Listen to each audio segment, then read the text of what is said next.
Coming in at number 10, we have Kamala Khan, aka the latest and greatest Ms. Marvel. Originally just an Avengers fangirl growing up with her parents in Jersey City, Kamala Khan's life was changed forever when the Terrigen Mists incident took place and activated her hidden inhuman powers. Kamala was amazed to discover she was actually a polymorph and was capable of completely altering the size of her body. Inspired by her lifelong hero, Carol Danvers, aka Captain Marvel, Kamala Khan became the next generation's Ms. Marvel, using her powers as a member of the Young Avengers and becoming the type of hero she'd always dreamed of becoming. Coming in at number 9, we have the iconic vampire killer known as Blade. Born as a human-vampire hybrid named Eric Brooks, Blade has all of the powers of a Marvel Universe vampire with nearly none of the negative side effects. He possesses superhuman strength and speed, with all of his senses heightened to make him a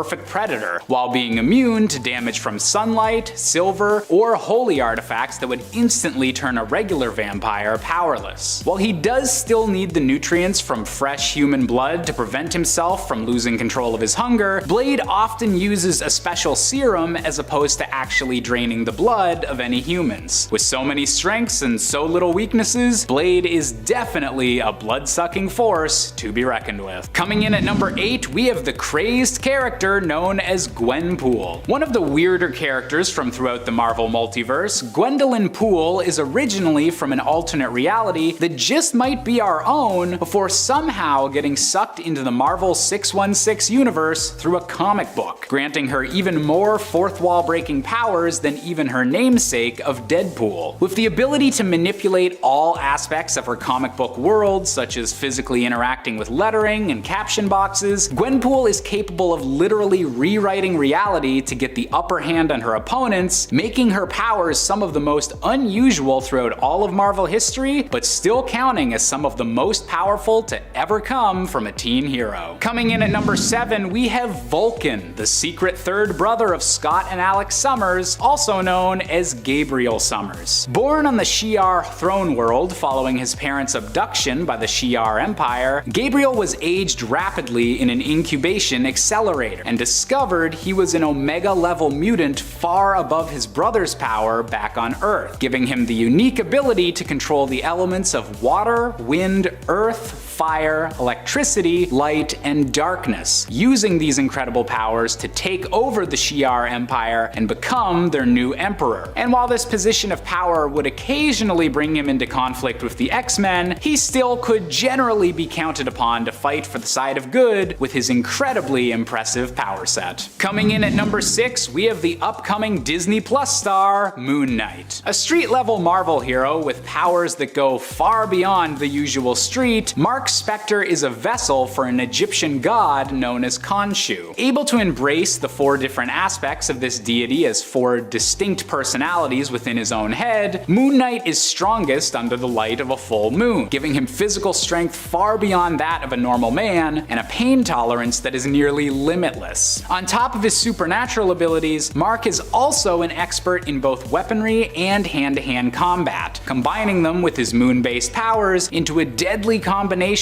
that makes him one of the ultimate crime fighters and mercenaries in the entire Marvel world. Coming in at number 5, we have Ben Grimm, aka The Thing. One of the original members of the Fantastic Four, Ben Grimm found his entire body converted into an orange rock-like substance after being bombarded with cosmic rays alongside the rest of the Fantastic Four during their initial fated journey into space. Because of this transformation, Ben has become the physically strongest member of the team by far, and appears to be continuing to get stronger with age, capable of lifting 30,000 tons worth of a building to prevent it from collapsing, and even being able to push back entire alien motherships. He might often get overlooked compared to some of the other brawny Marvel heroes like Thor and the Hulk, but the Thing is definitely a strong contender whenever it counts. Coming in at number 4, we have the Sorcerer Supreme, aka Dr. Steven Stephen Strange. Doctor Strange is Earth's primary defender against mystical threats in the Marvel Universe, and always seems to have some sort of spell available to solve whatever problem is currently facing Earth's mightiest heroes. As a master of the mystic arts, Strange has also entirely stopped aging and is effectively immortal, being unable to die from any medical diseases or regular symptoms of old age. And when Strange recently did die in the Marvel comic called The Death of Doctor Strange, he had already concocted a way for a younger version of himself from the timeline to take his place and defend Earth against any extra-dimensional forces that might seek to take advantage of his own death. There's planning ahead, and then there's Dr. Stephen Strange taking it to a whole different level. Coming in at number 3, we have Bobby Drake, aka Iceman. As one of the earlier members of the Uncanny X-Men, Bobby has had a lot of time over the years to explore his powers, and contrary to appearances, he can do far more than just convert his body into ice. Classified as an Omega-level mutant, the most powerful kind there is, Iceman is capable of not only controlling the temperature of all of his own molecules, but is able to manipulate water molecules entirely as part of his own mass. This means the possibilities for Bobby's powers are as intense and malleable as water itself, allowing him to freeze the blood within enemies' veins, travel instantly through a stream of water, or even turn himself into a massive, snow-covered giant capable of wading his way across the literal ocean. Totally not showing off there, Bobby.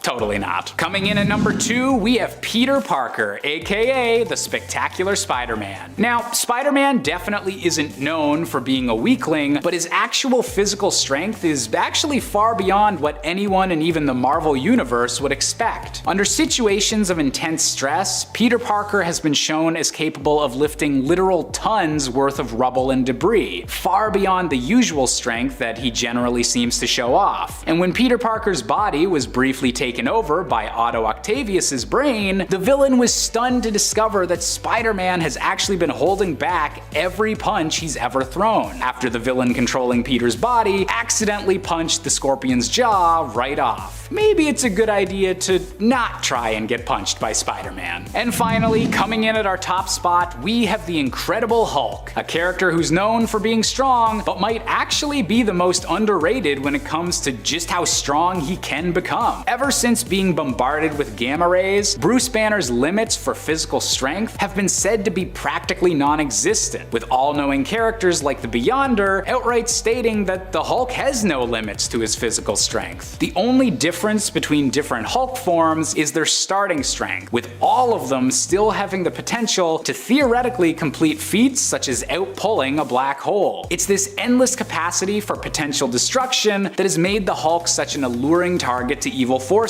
over the years, but if the Hulk's proven anything, it's that maybe he's not a guy you should try to mind control. Number 10, J. Jonah Jameson. While JJ might not seem like the craziest supervillain out there, he has his moments, truly.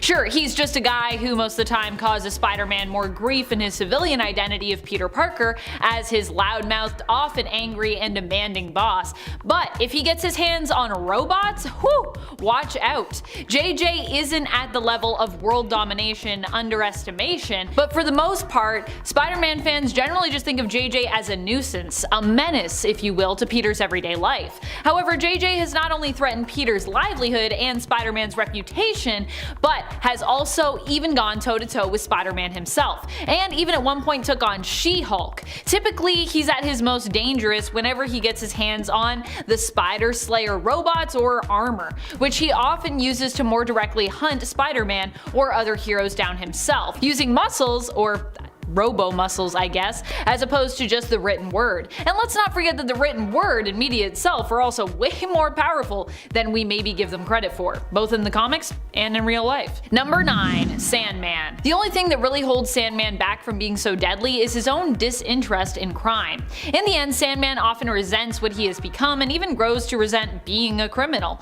There are even times in the comics when Sandman has tried to turn over a new leaf and go against his story as a villain, becoming reformed uninformed, preferring to stay neutral, lawful, and of course even at times teaming up and aiding heroes. This is really what holds him back though. That, and in some cases, the vacuum cleaner. Though really that shouldn't have been able to hold Sandman at all, considering that he can control the sand that makes him up, which means that, yeah, he can just kinda like move out of the vacuum cleaner, right? As sand particles. Sand is a powerful substance. It can cut you, it can get inside a wound, it's minuscule, it can get through and into almost any room or location, as it can pass through the smallest nooks and crannies. Sandman is also virtually immortal and can create duplicates of himself, allowing him to access a giant form by balling up all of these duplicates together. Now imagine if he did something like this, but on the scale of all of the sand in the world. Let's not forget that scientists have estimated that there are more grains of sand on planet Earth than stars within our universe. I know stars are bigger than grains of sand, but still, there's a lot of sand on this planet, like a lot of sand. And friends, before we move on to this next spot, if you are loving this list and you want more lists about Spider-Man villains,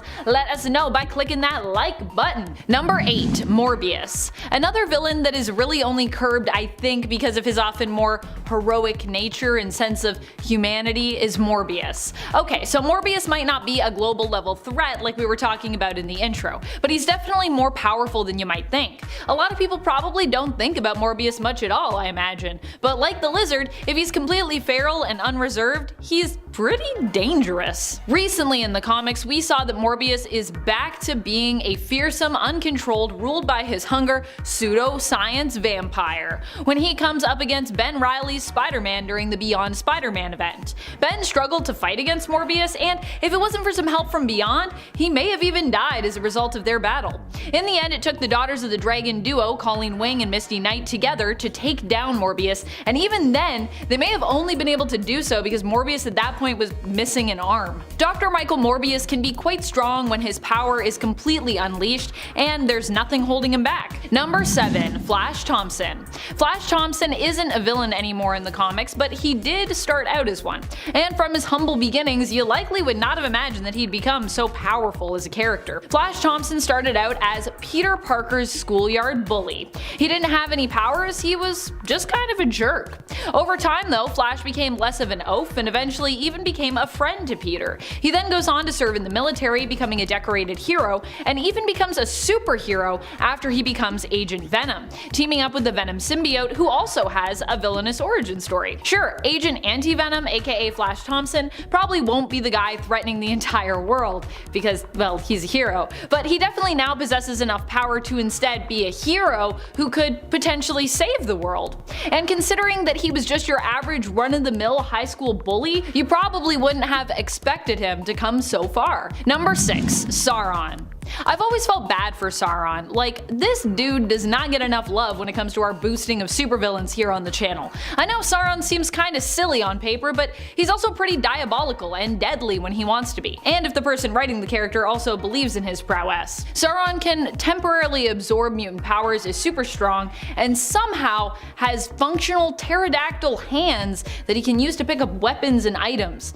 I don't even know how he does that. That's nuts to me. Sauron is also an energy vampire, which means his powers are literally deadly. He needs life force energy to live, and when he absorbs life force energy, it can actually result in the death of his victim. Honestly, I think if he just had the right team up, he could be pretty unstoppable. Maybe with X-Men Green, he'll be able to do something crazy. I really want X-Men Green to be like a super villain team. Like kinda like Poison Ivy. Like, we're villains, but we're like saving the planet. Number 5, Sin Eater. Sin Eater saw a massive power upgrade recently. Initially, he was just a crazed man obsessed with absolving the sins of others through killing them. But more recently, in Nick Spencer's run on Spider-Man in 2020, he became so much more than that. In issue number 46, we see Sin Eater with newfound powers to actually absorb and absolve the sin of villains, and with those sins, he would also gain their powers. This meant that the sky was almost the limit for just how powerful of a villain Sin Eater could become. However, after learning that he was being manipulated by Kindred and kinda used as a pawn, Sin Eater became distraught and ended up taking his own life. He would later be resurrected as a corpse, but we don't really know what happened to said corpse after he was brought back and the fight against Kindred sort of came to a close. He could still be out there somewhere though, and who knows, he could have some of his former hyped up powers. I doubt it, but Even if he doesn't, he did have it at one point, so I think we should count it. It was pretty cool. Number 4, Chameleon. Chameleon is definitely a hero who deserves more love and respect, or at least more disdain if you love to hate the greatest villains. He was the first villain that Spider-Man ever faced in his own series. A lot of people don't think of shapeshifters or masters of disguise first when it comes to power levels, but the reality is someone who is really good at disguising themselves as other people can be one of the most deadly and unstoppable villains around. I mean, look at what Mystique managed to do recently in X-Men's Inferno series, or look at what Chameleon might seemingly be up to currently in Devil's Reign. Not only is Chameleon great at creating chaos and hurting others by disguising himself as them, but he also is pretty good at just hatching plans as well. Number 3, Kingpin. When it comes to Kingpin, we usually think of him as a threat confined to New York City. In fact, some people don't even think of Kingpin at all when it comes to Spider-Man. Over the years, Kingpin has become more synonymous with the superhero Daredevil, even though Kingpin's first appearance was actually in a Spider-Man comic, making his first appearance in Amazing Spider-Man issue number 50 during the original 1963 series. Lately in the comics, Kingpin has been setting his sights on a much more grand prize than just causing grief for New York, its citizens, and its heroes. He is taking on all of the superheroes based in the US that oppose him as he aims to run for president, using Kilgrave, yes, the Purple Man's powers, to encourage everyone to vote for him. Or else. Superheroes who do not ally themselves with Kingpin in this endeavor will face his wrath during Marvel's Devil's Reign event. Number 2, Mysterio. Another villain that often gets dismissed when it comes to Spider-Man's rogues gallery is Mysterio.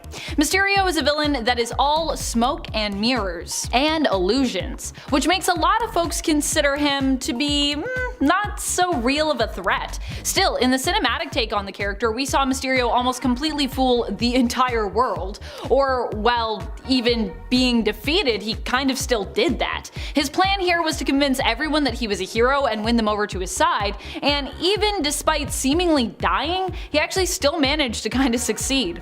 In the Old Man Logan universe, Mysterio is also the one behind defeating pretty much all of the X-Men by tricking Wolverine into thinking all of his friends were really supervillains, thereby getting Wolverine to kill the entire X-Men team and the school. Yikes. In other words, just because you think something isn't real doesn't mean that you shouldn't still fear it and that it can't still hurt you. A great illusion can be more powerful than actual action in some cases. Number 1, Dr. Octopus. Dr. Octopus is a villain that might be well respected among Spider-Man fans, but on a greater scale, he's not likely someone you think of when you think of a global level supervillain threat. But while he might not share the status of comic book villains like Doctor Doom, it doesn't mean that he doesn't deserve to instill that level of fear among the superhero community. Dr. Octopus might seem a bit silly with his haircut and his mechanical arms and his sometimes snazzy white suit and sunglasses, but let's not forget that he's actually a diabolical super genius whose brilliance combined with the sheer strength of his claws makes him a dangerous person to cross. Some might say he's just superior. Who are some of your favorite Spider-Man villains? Which do you think are the most powerful? Which do you think are super underrated? Let us know in the comments below. Coming in at number 10, we've got Monster Girl. Once known as Monster Woman, this superhero has abilities that remind me a bit of Benjamin Button meets the Incredible Hulk.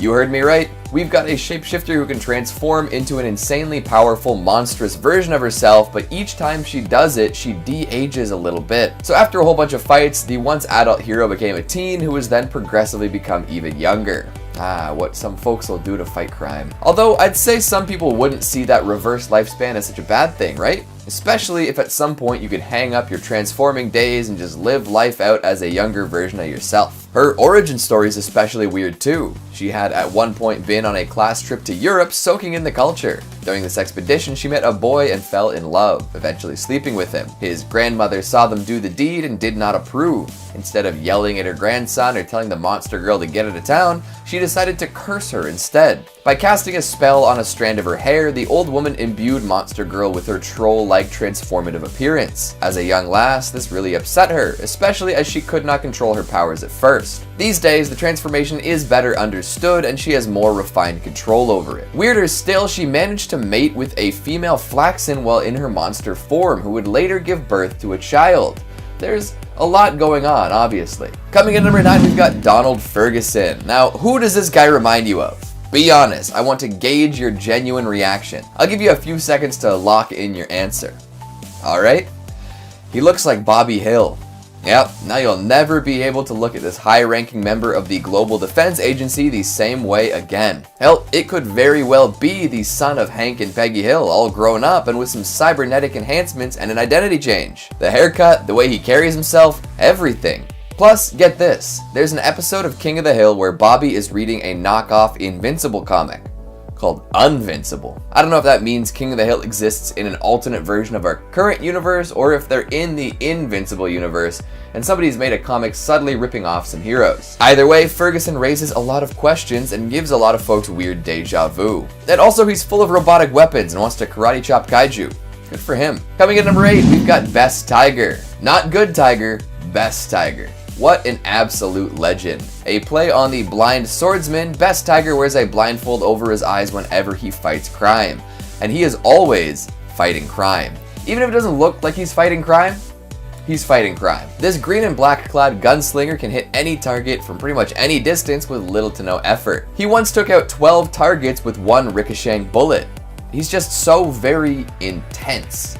It's hard to say what his personality is at all because he's so committed to taking out bad guys and solving mysteries. It seems to be all he does, which for all the good guys tend to be pretty helpful. However, he's not the most fun to hang out with, nor does he provide too much in the way of interesting character development. But what he can do is determine that someone was taken over by a ghostly villain by the sound of wind whistling through her freshly shaved pits. Nobody does it like Best Tiger, and that's probably for the best. As long as he keeps doing Best Tiger stuff anyways. Coming in number 7, we've got Space Racer. There aren't too many folks out there with weapons that can kill Viltrumites. Space Racer is one of the lucky few, and his weapon does a whole lot more than taking out super powerful aliens. It can also shoot right through just about anything with crazy beams of power, and if anyone tries to take it from him, it'll end up right back in his hand.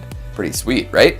Plus, he's got a wicked space motorcycle, which is the reason behind his name. For ages, he would just whip through the galaxy. That is, until he fought Omni-Man and ended buried under rocks in an asteroid belt. 100 years after that fateful fight, Omni-Man returned with a new request and managed to yank Space Racer out of the rocks. He might not be the most outlandish character going, but where else are you going to find a space motorcycle riding, insanely powerful magic gunslinging green dude who can survive 100 years without food? Coming in at number 6, we've got D.A. Sinclair. Super smart Ivy League types tend to be a bit much, eh? Well, most folks in academia have nothing on D.A. Sinclair. He believes that human failings can be corrected through engineering and that folks can just be taken and changed into something else if it helps him achieve his goals. Of course, this leads him to kidnapping all sorts of folks and performing experiments on them in order to perfect his Reanimen. These recreated humans were mind controlled by Sinclair, with the first one ending up suicidal after realizing what it had become. Jeez, DA, did you have to do him like that? On top of being a genius-level intellect and a lunatic to boot, he actually ends up working with the good guys in the end, as his inventions are adopted by the Global Defense Agency, so I guess good on him.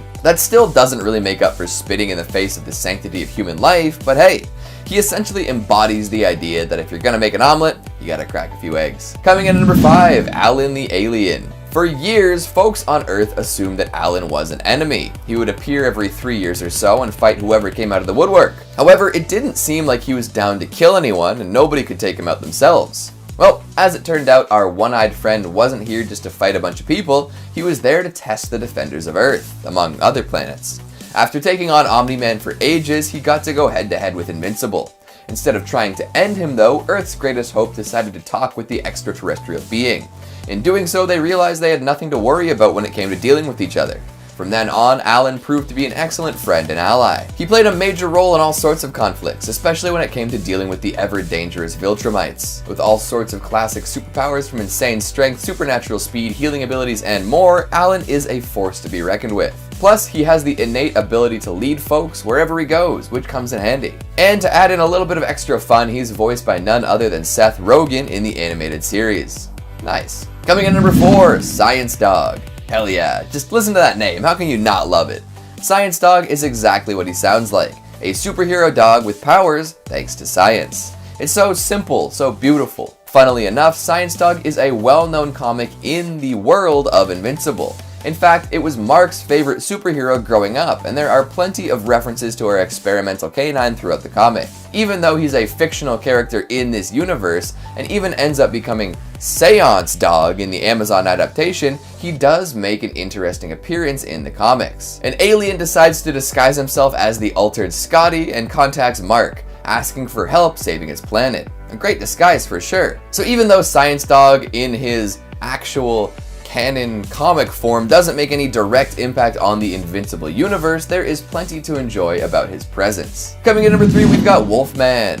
Usually werewolves are portrayed as the bad guy. They stalk the night, hunting unsuspecting prey and howling at the moon.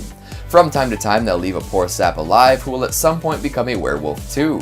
It's a classic horror tale for sure. There are exceptions though. Teen Wolf is one, those werewolves from What We Do in the Shadows could be another, and Wolfman could end up on that list too. Gary Hampton, CEO of Hampton Industries, was out camping with his family when what seemed to be a bear attacked him. He healed up pretty quick, and it became very apparent that he was a much more supernatural creature. Discovering that he was now a lycanthrope, Gary decided that instead of giving into primal instincts, he would use his newfound powers for good. For a while, he teamed up with a vampire named Zechariah, and eventually Wolfman found his way into the Invincible universe.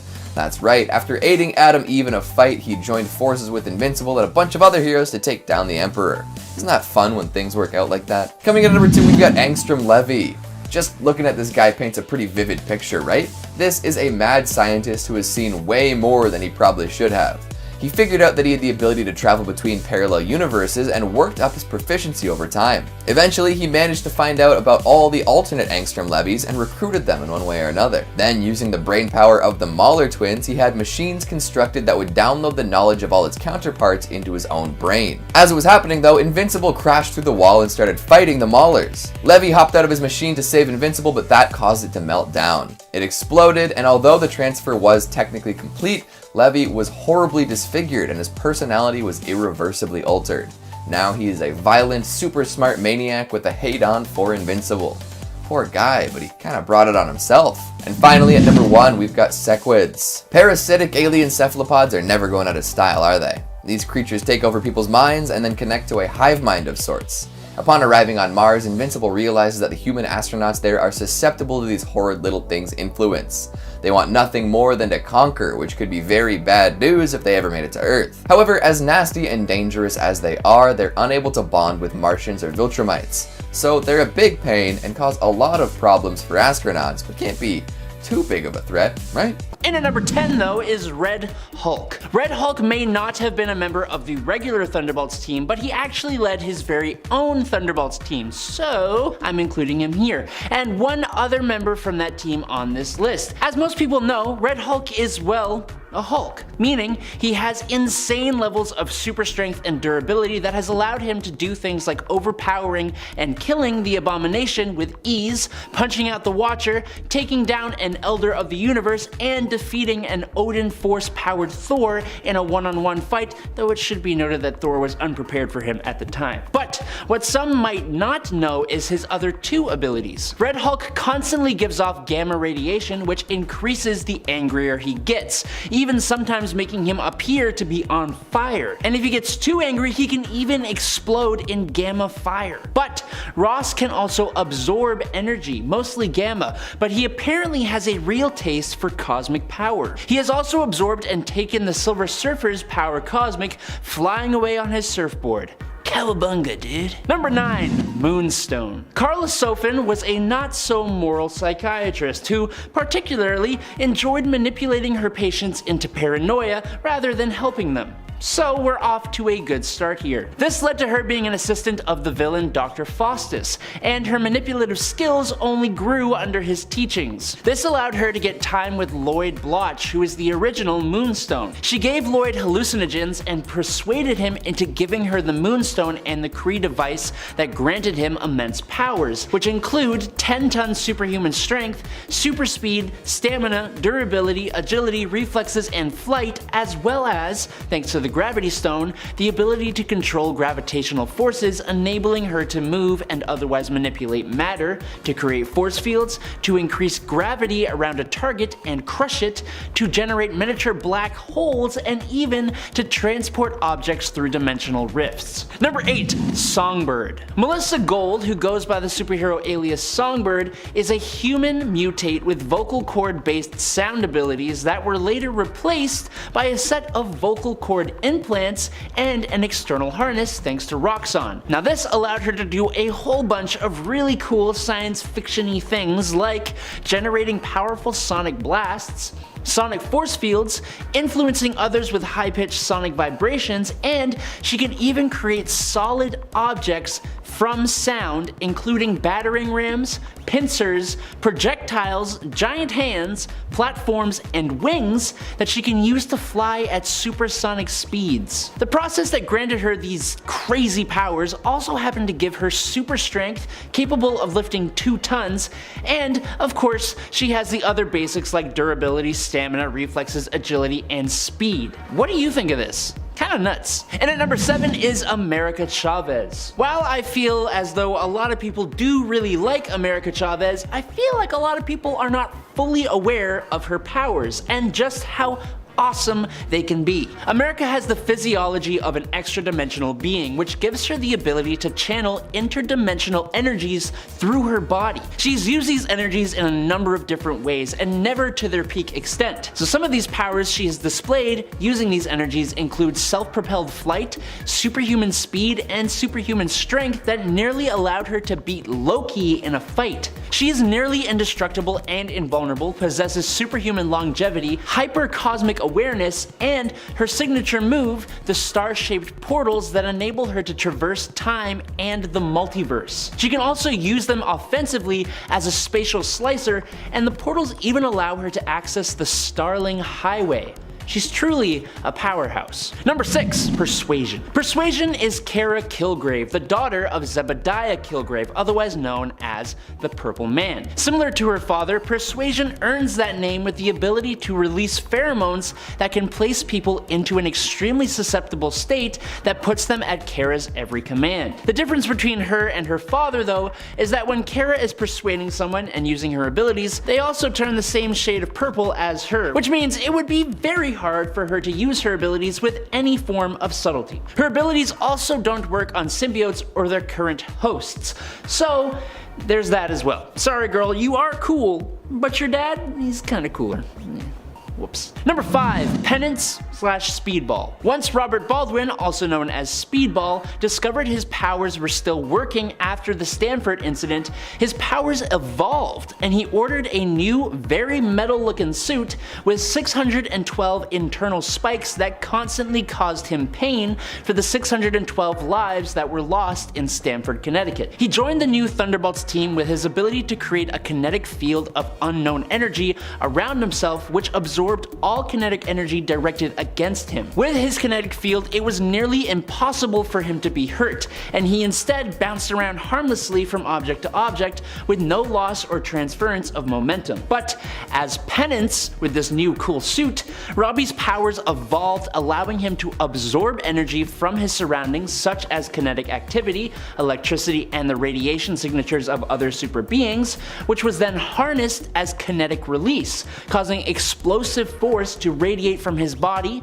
firing lance beams of pure force from his hands, or even allowing him to fly. Penance initially required physical pain in order to activate these powers, hence the spikes and the name. And his bubble field powers appeared to be gone, but Doc Samson later showed Robbie that his powers were actually affected by his mindset, and he could reactivate his speedball powers with relaxed, positive thinking. Number 4. Atlas. On a delivery to South America, American soldier and mercenary Eric Jostin was mutated by Amora the Enchantress using Baron Zemo's ionic ray, infusing him with ionic energy. He took on a few different names as a villain, including Powerman, Smuggler, and Goliath, after using Pym particles to further enhance himself, but trying to become a hero, he joined the Thunderbolts and took on the name Atlas. But enough backstory. What powers did this ionic energy give Eric? Well, he can channel the energy into strength capable of lifting 30 tons, but thanks to the PIM particles, he can grow in size, increasing his strength to an almost immeasurable amount. He has limitless stamina, invulnerability, and increased perception and reflexes. But the interesting part of Atlas comes when he is in his energy form. In this form, Atlas is capable of adaptive possession, which he did with his old lover Dallas, self-propelled flight, energy manipulation and phasing, self-sustenance and immortality, as well as pan-dimensional phasing and the creation of breaches that act as doorways between the 616 universe and the microverse. Number 3. Lady Deathstroke. Yuriko Oyama is the daughter of Kenji Oyama, who eventually becomes Lord Darkwind and develops a way to use adamantium to enhance individuals, which was stolen by William Stryker. Yuriko did not like her father that much, and with the help of Daredevil,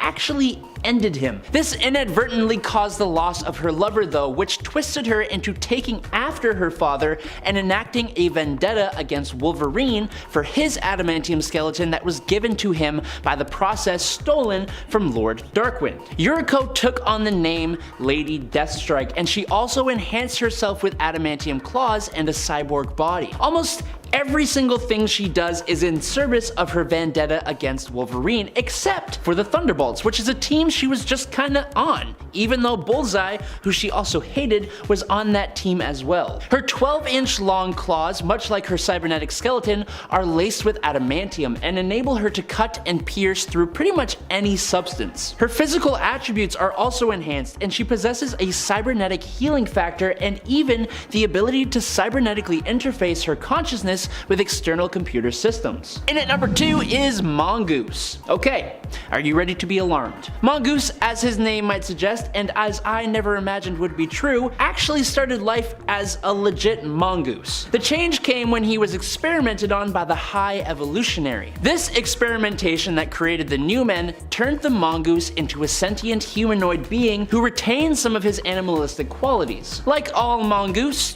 or mongoose, no, it's mongoose.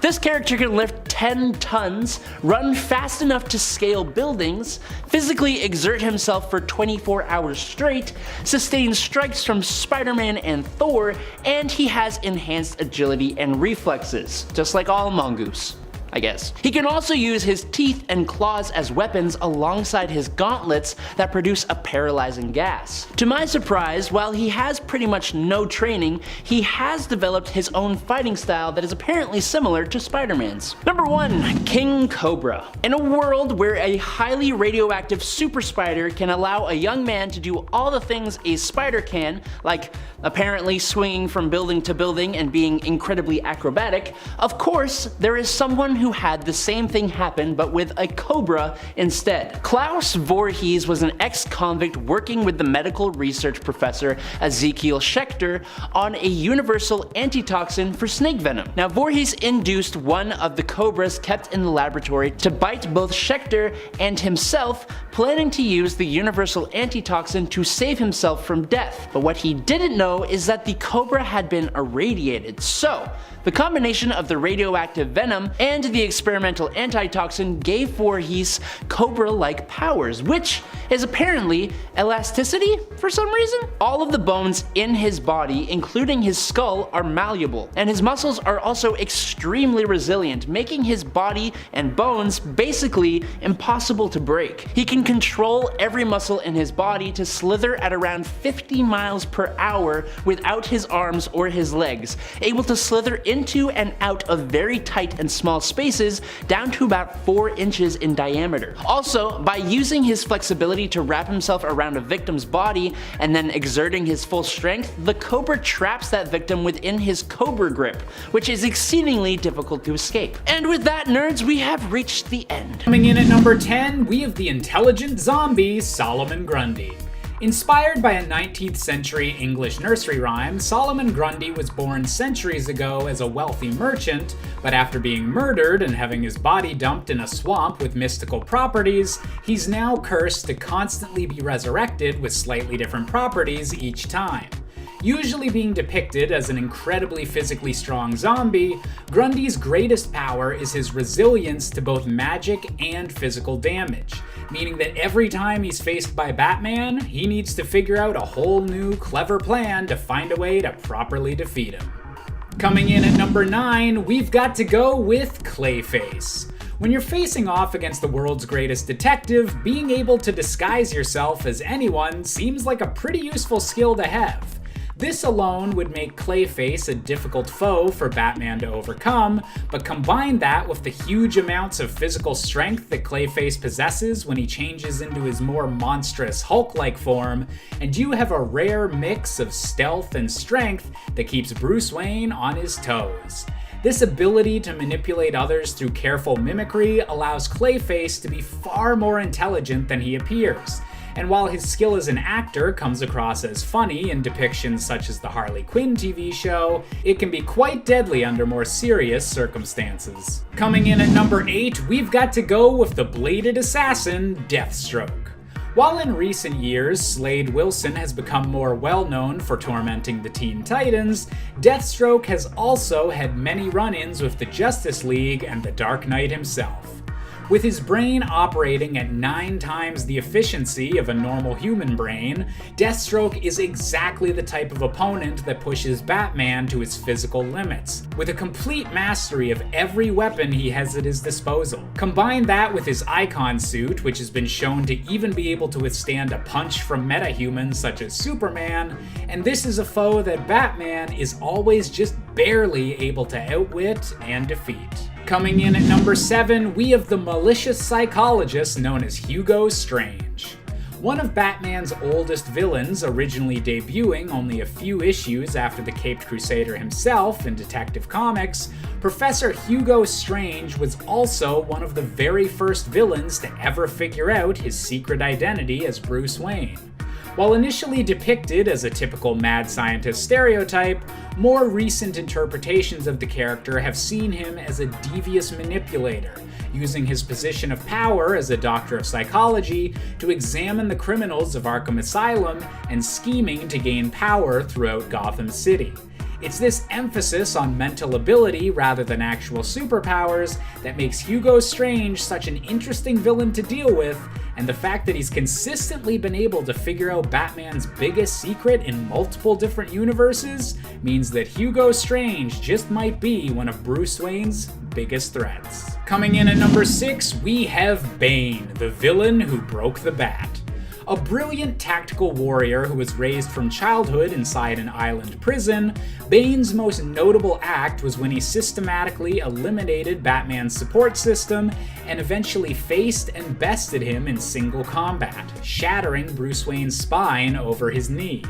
This victory over the Dark Knight was only temporary, but has still given Bane an intimidating reputation that he more than lives up to, going on to become a supervillain crime boss and proving that Bane isn't just about pure physical strength, but that he's also a ruthless and brutal strategist as well, even willing to kill Alfred Pennyworth just to emotionally shatter Damian Wayne.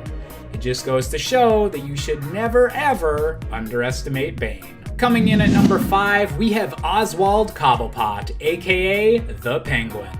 The owner of the Iceberg Lounge, perhaps the most famous criminal hangout in all of Gotham City, the Penguin might look similar to his namesake, but is far more deadly in reality.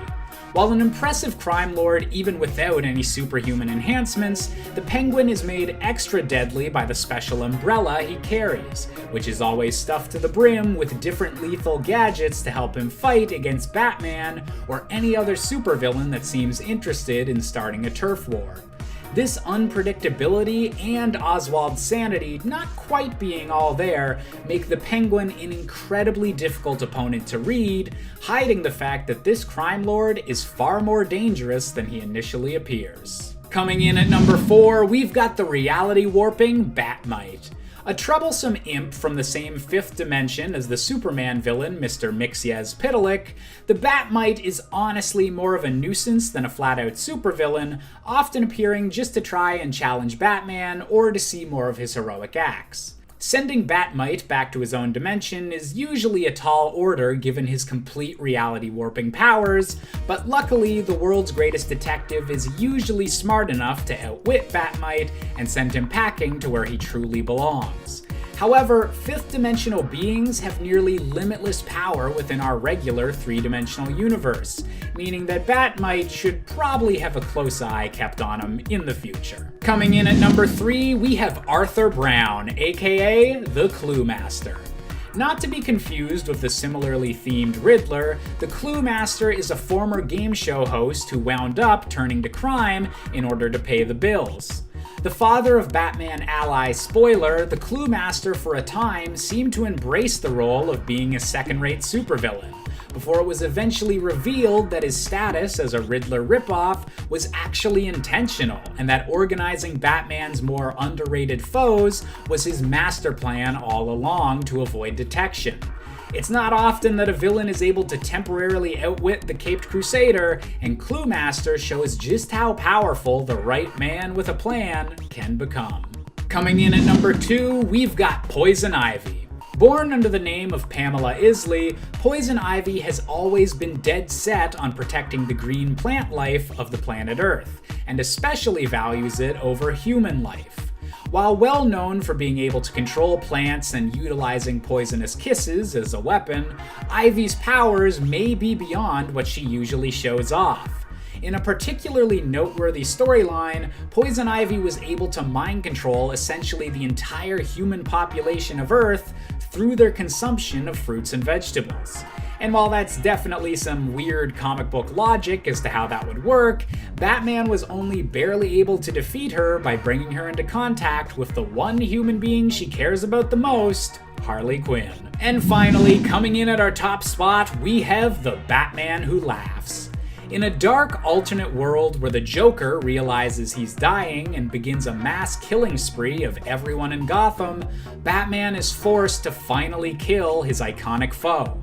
Unfortunately, at the moment of death, Bruce Wayne is infected with a special brand of Joker venom that completely flips his moral compass, but leaves intact all of his intelligence and tactical planning.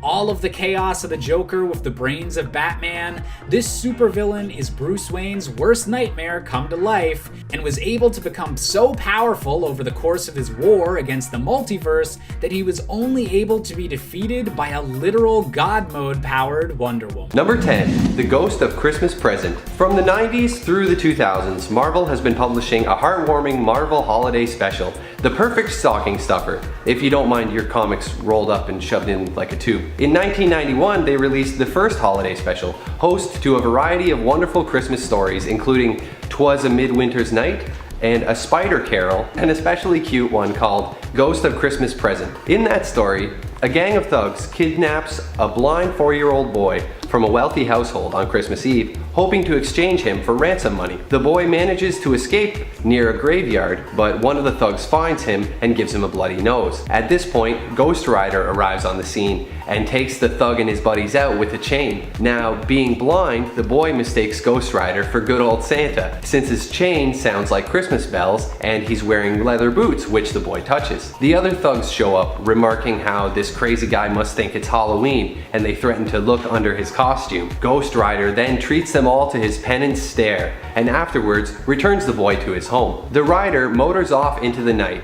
and the boy mistakes the sounds of his hell cycle for hungry reindeer. It's a nice little holiday heartwarmer that's surprisingly simple and fun. Number 9, The Silent Night of Batman. And before we move on to our next point, just a reminder to show some of that holiday cheer to us by clicking that like button. It really does help us out, and we also hope you have a great holidays, so like back. We all know how much Batman loves to sing, and if you don't know, you're about to find out in this holiday story.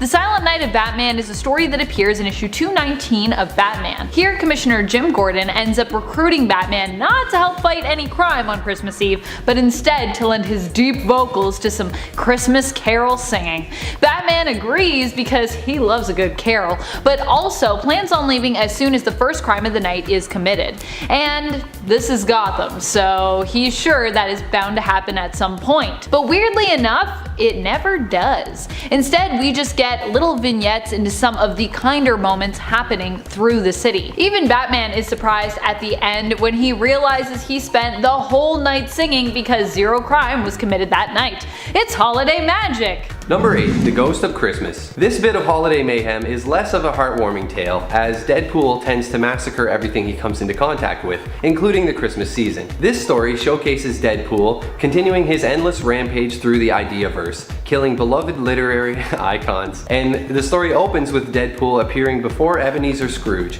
and shooting the crap out of the Ghost of Christmas future. Deadpool calls him McDuck, referencing the Disney spin on this classic tale, and then just totally blasts him one.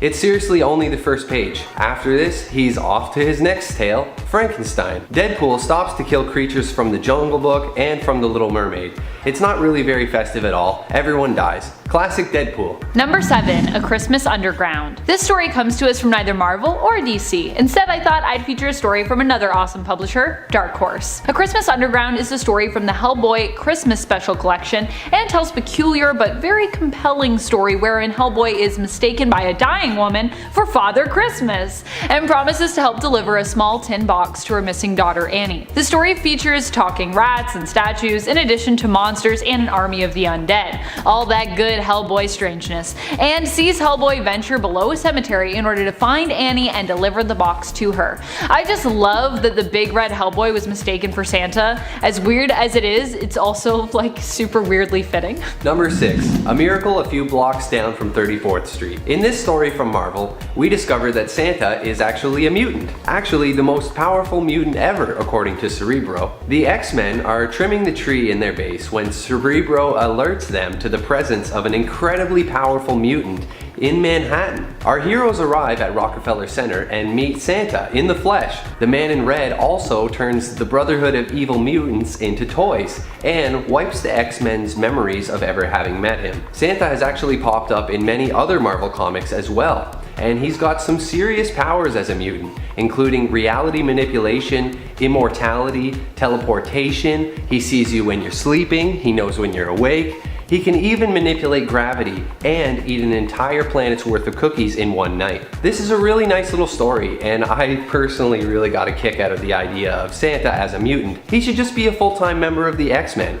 Or maybe just a seasonal member. Number 5. The Punisher Red Xmas. See, I'm not the only one who says Xmas. Frank Castle is right there with me. He's got me. I don't know why, but for some reason every time I say Xmas to people they tell me it's like not a thing. So yeah, if you're also out there and you say it too, let me know in the comments. This comic story comes to us from Marvel and starts off throwing us into a violent kind of weird within the first page. But what else would you expect from the Punisher? Here we see Santa gun down some criminals seemingly for not donating to the poor and for not believing in Santa Claus. Of course, we later discover that this was none other than Frank Castle in disguise, awaiting his moment of justice. The huge and glaring problem is that Frank gunned these men down in the streets, out in the open, dressed as freaking Santa, which means a child who happens to witness this grisly scene immediately after clutches to their mother, looking horrified and asking, why? That kid is definitely traumatized now for life. Good job, Punisher. Number 4.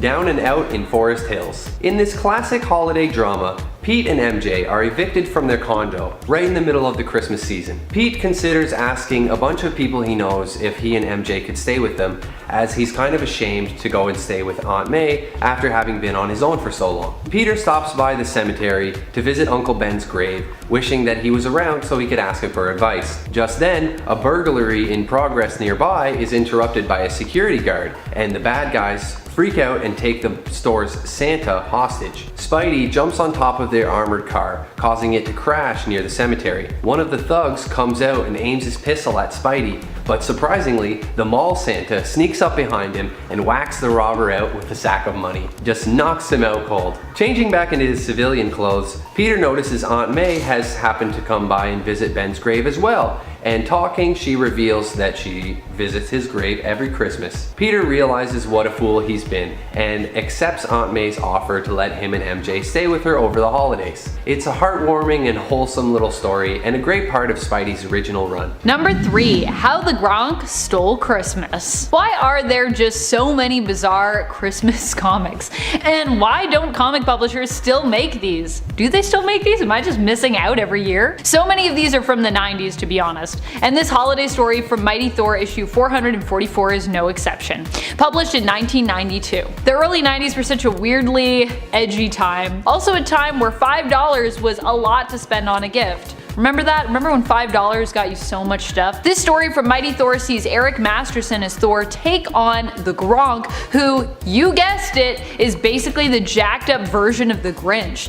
The beginning of the comic adds that the story is dedicated to Dr. Seuss, acknowledging that yes, the characters featured here are definitely inspired by The Grinch Who Stole Christmas. In this case though, we have the misunderstood Gronk who stole presents. The story also features Cindy Lou and the dog Max, and ends happily when Eric is offered a place at the Avengers Mansion and is thrown a surprise holiday party, yay! Where the staff at the comic finish off by wishing everyone a Merry Christmas. I really wish I had a stocking that was big enough for comics. That would be great. Number 2.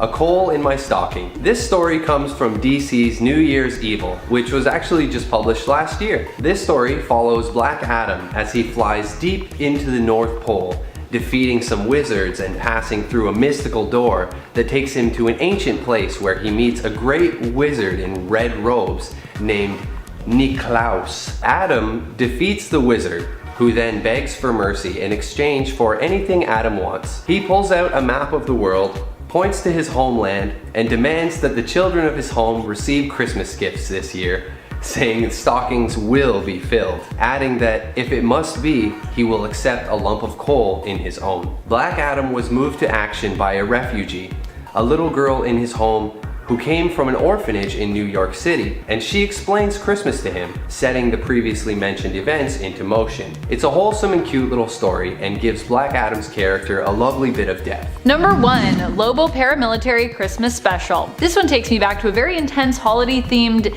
D&D campaign I played once. I actually really missed that group that I was playing with at the time as well. It even included a friend of mine who I haven't seen or played an RPG with in ages because he's actually in the acclaimed Canadian series Letterkenny, true story. In our campaign, much like in this story, we took on Santa Claus. Basically, we were Lobo. That's right. Lobo's Paramilitary Christmas Special is all about Lobo accepting a contract put out by the jealous Easter Bunny who wants to see Santa Claus and his merry, jolly holiday die at the hands of a hired killer. Enter Lobo. Never mind Lobo fighting Santa Claus, this issue also includes a brutally graphic scene where Lobo murders and blows apart a whole army of Santa's elves. Nothing says Merry Christmas like dismemberment. I'm ready for the holidays now. Yay. Number 10. What if Aunt May was a mutant with claws? I just love how this is posed as a scenario where Aunt May just uses her claws in place of the good old-fashioned parental guilt trip.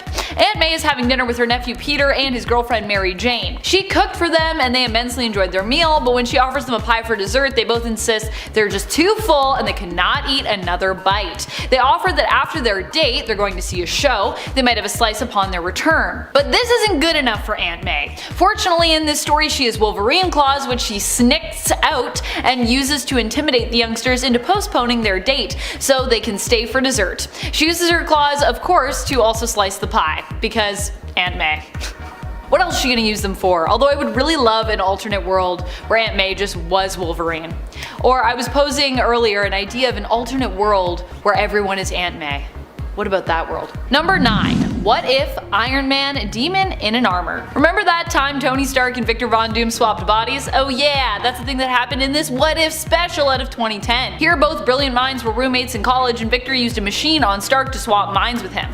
Stark's memories were also wiped, so he never knew he had been Tony Stark. Victor, as Tony, used his millions to create his own inventions, but ultimately ended up ruining the Stark name with less than noble pursuits and his own greed. On the other hand, Stark as Victor succumbed to alcoholism but recovered Songbird, and then created Doom Industries, a brilliant company responsible for its own Doom armor suits and technological advancements. In the end, Doom and Stark's body attempted to attack Doom Industries, but was apprehended by Stark in Doom's body. He then revealed the swap that had taken place years earlier and bargained to swap back in exchange for his freedom, but Stark in Doom's body is just like, nah thanks, I kinda have the better company and life now in your body. I like this body. Why would I want to be Tony now when I can just be the honorable Dr. Doom? Good point. Good point. Why would you ever want to be Tony Stark when you could be Dr. Doom? That's the real question.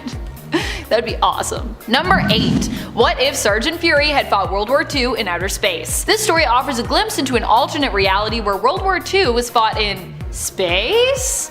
This story takes place in an alternate reality where instead of being divided by eastern and western fronts, the battle is divided between beta and alpha sectors. As such, we get to see Sergeant Nick Fury fighting alongside the Howling Commandos in outer space, smoking a cigar even while wearing a space helmet. Seems like a bad idea, but it's Nick Fury, so that's what he's gonna do. It's also explained that we have Da Vinci's inventions to thank for this early technological advancement, which led to us getting to outer space in the 1940s. Which is maybe the best bit of exposition explanation in the book, and just in general that I've read. It's pretty ridiculous. Oh, and of course we also get to watch our heroes fight aliens, because space. Number 7. What if the world knew Daredevil was blind? Yeah, this is a weird story, especially because it kind of implies that if Daredevil wasn't blind and didn't have superpowers, his life would actually be better or easier. As though, like, you know, if you're blind, your life is going to be terrible, but if you're not blind, your life is great. Which I don't think is true. That's not how that works. I mean, he's also still got an enemy in Wilson Fisk, I'd assume, so I just feel like this is a big oversimplification. In this story, the world finds out that Daredevil is blind, and as a result, those close to him begin to piece together that Daredevil is in fact Matt Murdock. Because, you know, Matt Murdock is blind.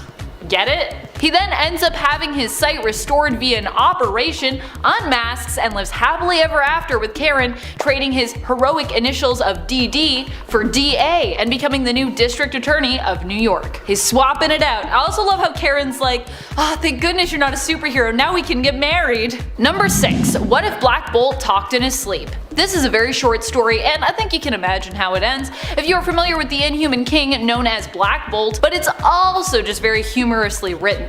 You can find this single-page story near the back of issue 9 of What If Volume Number 2. Apparently when Black Bolt eats pineapple pizza before bed, it has disastrous consequences. Also, good to know what kind of pizza Black Bolt likes. I personally also love pineapple on my pizza, but I feel like that just lets you know if someone's cool or not. Oh, the strange things that you learn about people and pizza.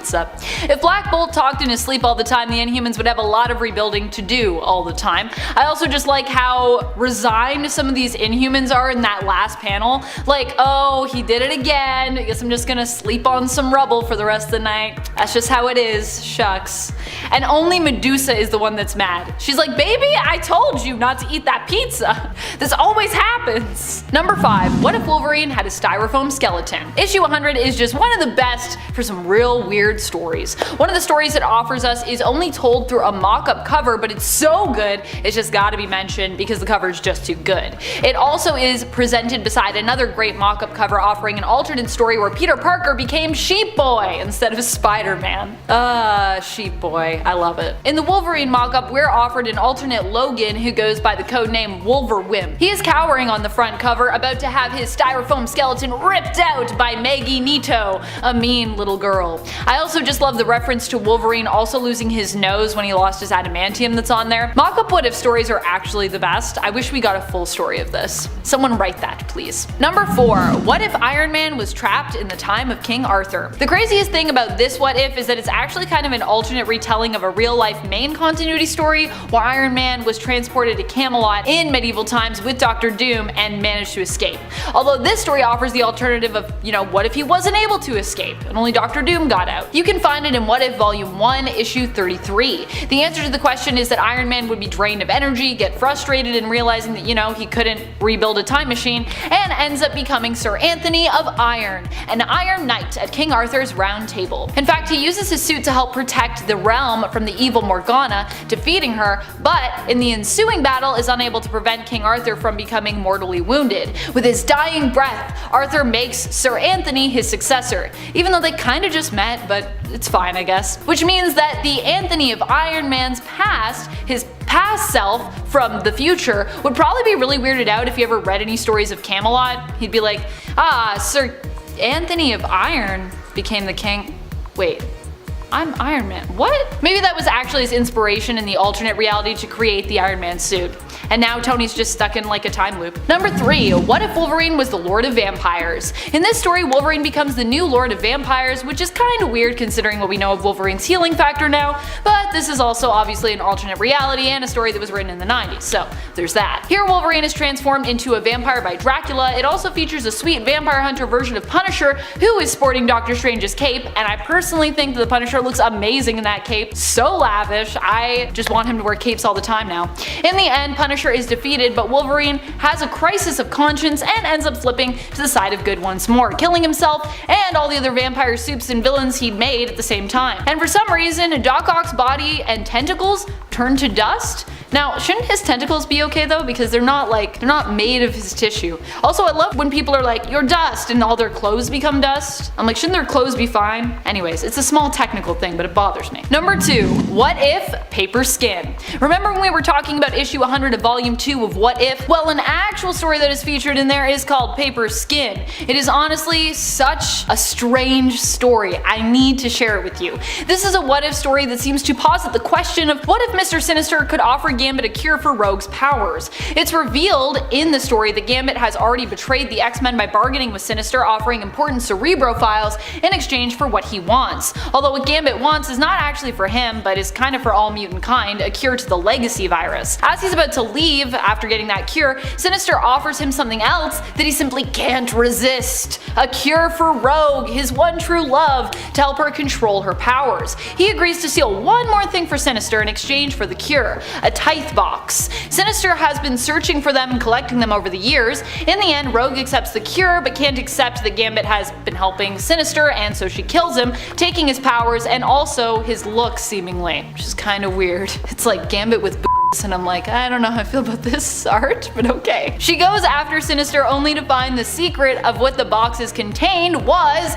Marvel Comics! Gasp. Now Sinister has so much information because he's been reading Marvel Comics. What a weird reality. What a meta reality. Number 1. What if Avengers vs. X-Men? In this bizarro story, Magneto helps to ensure that Hope ends up getting the Phoenix Force instead of it being split up into Iron Man by 5 parts, which possesses and creates the Phoenix 5. Magneto is seemingly helping Hope to control these new and awesome powers, but when she struggles and begins to turn dark, he suggests she give him some power to help her. In reality, Magneto kinda wants all the power for himself, which is just what he takes. This all happens in the last issue, by the way, of this 4-part what if story. And after Magneto takes the power, it gets pretty weird. Yeah, that's not where it ends. It just keeps going forever. He takes the power and is instantly corrupted by it. As such, Xavier somehow uses his powers to temporarily mess with Magneto's sight, despite the fact that Magneto is wearing his helmet, and then Wolverine snicks him through the eyes. This results in Magneto basically exploding, killing everyone on the planet, and destroying the Earth. Then Jean shows up randomly and just kinda reveals she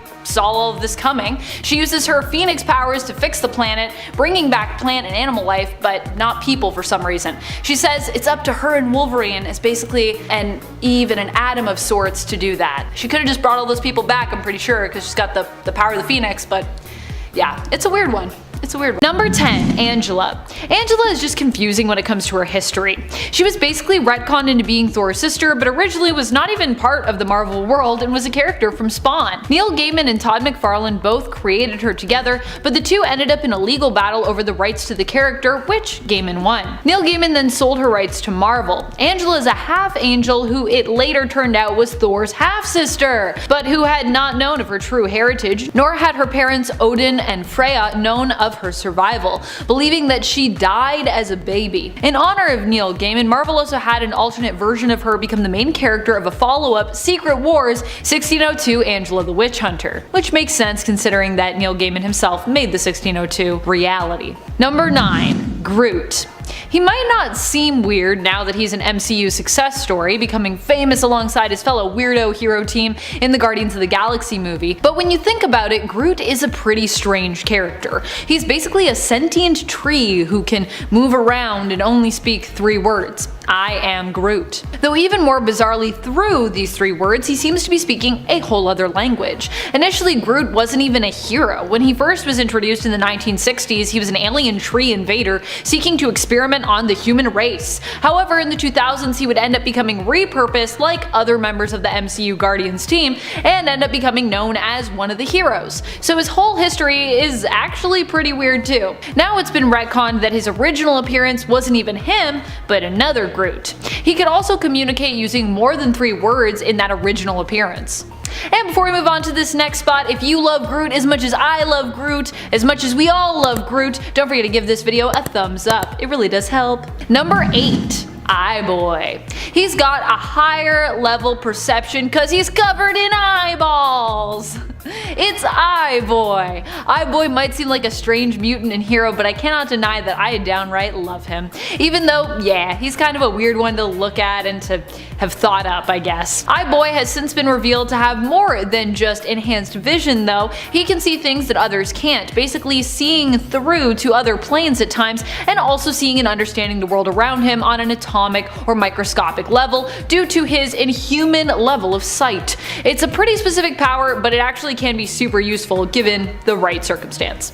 Number 7. Doorman. For some of the weirdest heroes, we can look to the Great Lakes Avengers, who are in general known for being a much more wacky and often eccentric team of heroes whose powers are oddly specific in a way that usually doesn't seem on the surface to be all too useful. Doorman got a power upgrade after his death, but before that his powers weren't really that extraordinary, at least not in how they were presented initially. Also, he was struck with the bizarre name of Doorman, so that probably could have been better. Doorman was so named because he could use his powers to act as a doorway for people, allowing them to pass through solid barriers. This, however, is actually because of Doorman's connection to the Dark Dimension, which he uses to allow people to pass through him, effectively teleporting them through barriers via the Dark Force. His attachment to the Dark Force also gave him a slew of other useful abilities similar to magic or Kitty Pryde. So actually, although Doorman sounds weird, he's actually pretty cool. Number 6. Frogman. Frogman is Eugene Patillo, who set out to redeem his father's name and repurpose his villainous persona, Leapfrog, into something heroic. Instead of being Leapfrog, Eugene then became Frogman. The suit he wears contains electrically powered spring coils which allow him to leap higher than average heights, though not anything crazy, no leaping tall buildings in a single bound or anything like that. Frogman had to team up with the pretty reluctant Spider-Man and in the end even managed to stop a villain, albeit accidentally. This bolstered his confidence, and he has since tried to pursue a life as a heroic vigilante, though many of his successes have less to do with any skills and really more to do with luck. Number 5. Skin. Skin is part of the Gen X mutants. I know what you're thinking, Amanda, another mutant on this list? Why all the mutants? Well, what can I say? We have a lot of mutant heroes, and a lot of mutants tend to get some of the weirdest powers out there. Also, I just like weird mutants, so I have a lot of weird knowledge about them. It's just how it goes. Skin's power is that he can stretch his skin. He basically has a few feet of extra skin which he can manipulate as need be, giving him some minor shapeshifting abilities as well as enhanced durability. Other than being a little gross, the weird thing about Skin is that his powers don't allow him to stretch his body in general, only his epidermis. His skin is affected when it comes to his powers. His skin also tends to be presented as remaining loose after stretching, so it might stretch well, but it doesn't necessarily have the elasticity, the bounce back that you normally expect when you're talking about skin having, good stretch. Just usually you're like, skin stretchy, and then it like goes back. No, not in this case. It's unfortunate, I think. But oh well, he's accepted it. I like that. There's also a fun story where Skin actually learned how to make himself look normal, but it just takes so much energy. He's like, dude, I'm just gonna be like this and it's fine. Which I love. Just love yourself. That's what it's all about. Number 4. Maggot. Maggot is one of the weirdest mutants out there, although strangely enough, he isn't weird because he's not powerful. He actually can be pretty powerful. He's got power, but from a bizarre source. Maggot has two sentient maggots who live inside his digestive tract named Eenie and Meanie, but who can painfully leave his body via his stomach in order to go eat pretty much anything in our world, and after doing so and returning to Maggot's stomach, pass on this nourishment and energy to him, enhancing his strength and his durability. His maggots can also potentially be used like kind of weird attack dogs, where Maggot could, in theory, threaten to devour those who get in his way, although it wouldn't be very heroic of him to do so, of course. I can't help it. Every time I'm thinking of powers, I'm like, what is a villainous way that you could use this which would be so good? That's where my mind goes. Number 3, the Almighty Dollar. The Almighty Dollar is J. Pennington Pennypacker, a minor superhero who appears alongside his fellow heroes on the team, the Happy Campers. They likely get their name from the fact that they all received their powers while attending what Pennypacker thought was a self-esteem camp, but was actually a front for scientists looking to experiment with a device that would grant those exposed to it superpowers. Pennypacker gained the ability to fire pennies from his wrists, which wouldn't be very useful today in Canada, where pennies we don't even make them even anymore, and we all round up our cents. But it was good enough to help him and his fellow campmates rise up and escape their captors, so guess it's not that bad. Number 2, Dupe. Unsurprisingly, yes, a lot of our weird heroes are going to come from the mutant side of things and the X-Men team. Although I don't know if it's ever actually been cemented exactly really what Dupe is at all, never mind if he's truly a mutant. Dupe has to be one of the weirdest characters of all time, especially when it comes to his storylines. Dupe is also weirdly romantic for a floating green alien language speaking creature that was possibly created by the government as a result of an experiment. Why is he on the X-Men again? Yet also, despite this origins, he somehow has a mother. Dupe has been seen having romantic relationships with other characters like Warbird, and even at one point proposed to Kitty Pryde. Kitty did not marry him, just so you know. Number 1, Phone Ranger. The Phone Ranger is about as weird as he sounds. Armed with alien space tech that can tap into any communication technology, A.G. Bell, the phone repairman, decided to become a superhero. While he may be a ridiculous looking product of the 1980s, Phone Ranger actually also comes equipped with a bunch of communications technology, which also allows him to utilize and integrate with any other comms tech that he comes across. Basically, he's like a spokesperson for phone tapping, trying to make the whole idea of it seem more heroic. Needless to say, Phone Ranger has only been featured in a few issues of Marvel Comics overall, and hasn't been seen since the first superhero Civil War, and I don't think we'll be seeing him anytime soon. But maybe, I don't know. Who wants to write a Phone Ranger series out there? Any writers interested in that? Number 10, Brainiac. When it comes to Brainiac, I always think of that time that he was defeated by Superman, when Superman kicked him out of his own ship onto Earth and Brainiac was defeated by the germs of Earth. Oh boy.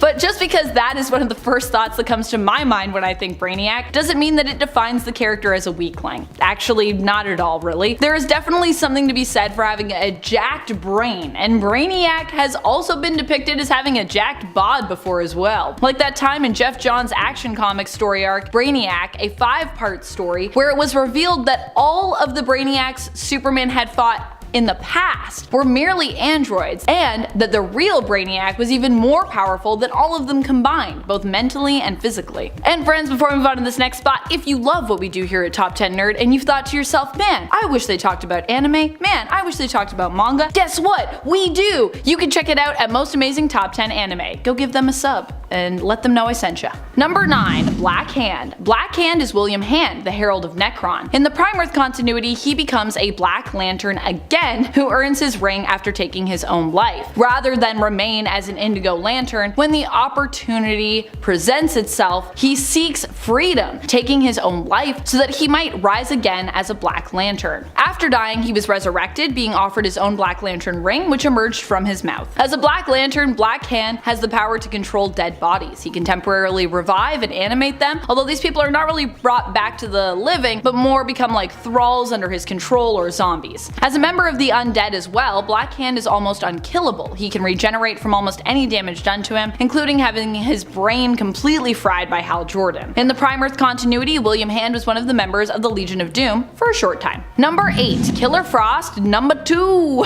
Killer Frost the second is Dr. Louise Lincoln in the New Earth continuity. She was the legacy villain who followed in the footsteps of her former colleague, Crystal Frost, the former Killer Frost, who was also a supervillain, like Louise would become. After Crystal died, Louise thought the best way to honor Frost was to repeat the experiment that basically turned Frost into a heat vampire. Seems like a weird way to honor your former colleague. I mean, could have just written, a nice poem or something. But hey, the experiment of course resulted in Lincoln gaining the same powers, turning her into the new Killer Frost. She can in essence freeze her surroundings, eliciting cold wind gusts as well, emanating extremely cold temperatures. And she feeds on heat, which usually cannot harm her but instead fuels her cold-based powers. Number 7. Cheetah. Cheetah is someone we maybe don't think of as being super powerful in the DC universe, but we also need to keep in mind that she is a villain strong enough to take on the likes of one of the Justice League's founding members and members of the Holy Trinity there, Wonder Woman. Cheetah, like many supervillains on this list that you might underestimate, is also a genius, and was actually handpicked to be a member of Lex Luthor's Legion of Doom when he reformed the team during Rebirth. For a time, she even wielded the reforged God-Killer sword in addition to her cheetah-like and magic-based abilities and powers, although Barbara Minerva has since given up the blade, returning it to the Amazons. Number 6. Black Adam. Black Adam has to be one of the most powerful members of the Legion of Doom. He is magic-based when it comes to his powers, and packs enough of a punch to rival Shazam, and in some instances also Superman. In fact, because he is magic-based, he sometimes even gets a leg up on fights with Superman. Black Adam has been allied before with the Legion of Doom when he was a formidable and terrifying foe to come across, but he's also been a powerful ally to the Justice League before. In fact, up until recently, he was a prominent member for the Justice League, but Dark Crisis may have caused his allegiances to turn, which makes sense. Something as apocalyptic as Dark Crisis may just require, a darker approach that only the Legion of Doom would be willing to take. Unfortunately, I don't think it panned out too well for them either, but they tried. They're doing their best. Black Adam is ranked a little bit lower on this list, by the way, because we already kind of know,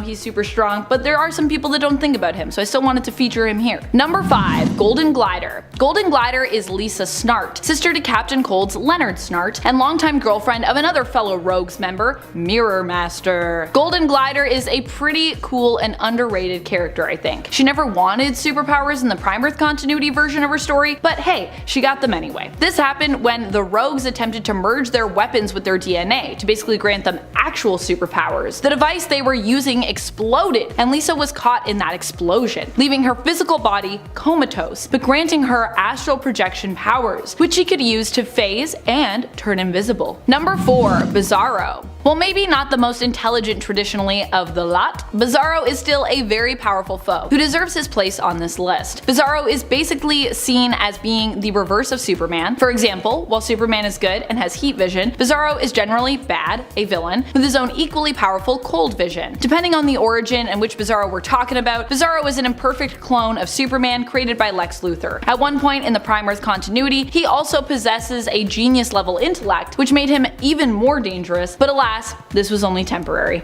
Poor Bizarro. Number 3. Heat Wave. Wherever Mick Rory goes, fire generally follows. Mick Rory is Heat Wave, a pyromaniac who also happens to be a genius. A deadly combination. His origin story in the New Earth continuity involved him pretty much killing anyone who ever managed to get close to him as he was growing up by setting them aflame. See what I mean? Flames are literally following him everywhere. Although Mick, of course, was always the person responsible for those flames. When he was just a kid, he set fire to his own family home and was so fascinated by the sight of the flames that instead of running for help, he just watched the house burn. His entire family died in the fire. As Heatwave, Mick has been a member of the Rogues, as well as the Legion of Doom, and is known for building his own heat gun. He also created a substance known as Ultra Steam that was powerful enough to even set fire to the Flash at a cellular level. Number 2. Captain Cold. Captain Cold may sound ridiculous, but he was one of the prominent members of the Legion of Doom way back in its early days. The Legion of Doom actually first appeared not in the comics, but in the animated animated 1976 cartoon Challenge of the Super Friends. Here, Captain Cold was one of the members featured and acted as an antithesis to the superhero The Flash. Captain Cold is Leonard Snart, and pretty much has always been Leonard Snart, since way back when, during his first appearance, which was in the comics in 1957's Showcase number 8. Captain Cold is so deadly because of his brilliant mind. He is a master engineer, and back in the New Earth continuity, he even made his own cold gun. But in the Prime Earth continuity, despite not making that tech and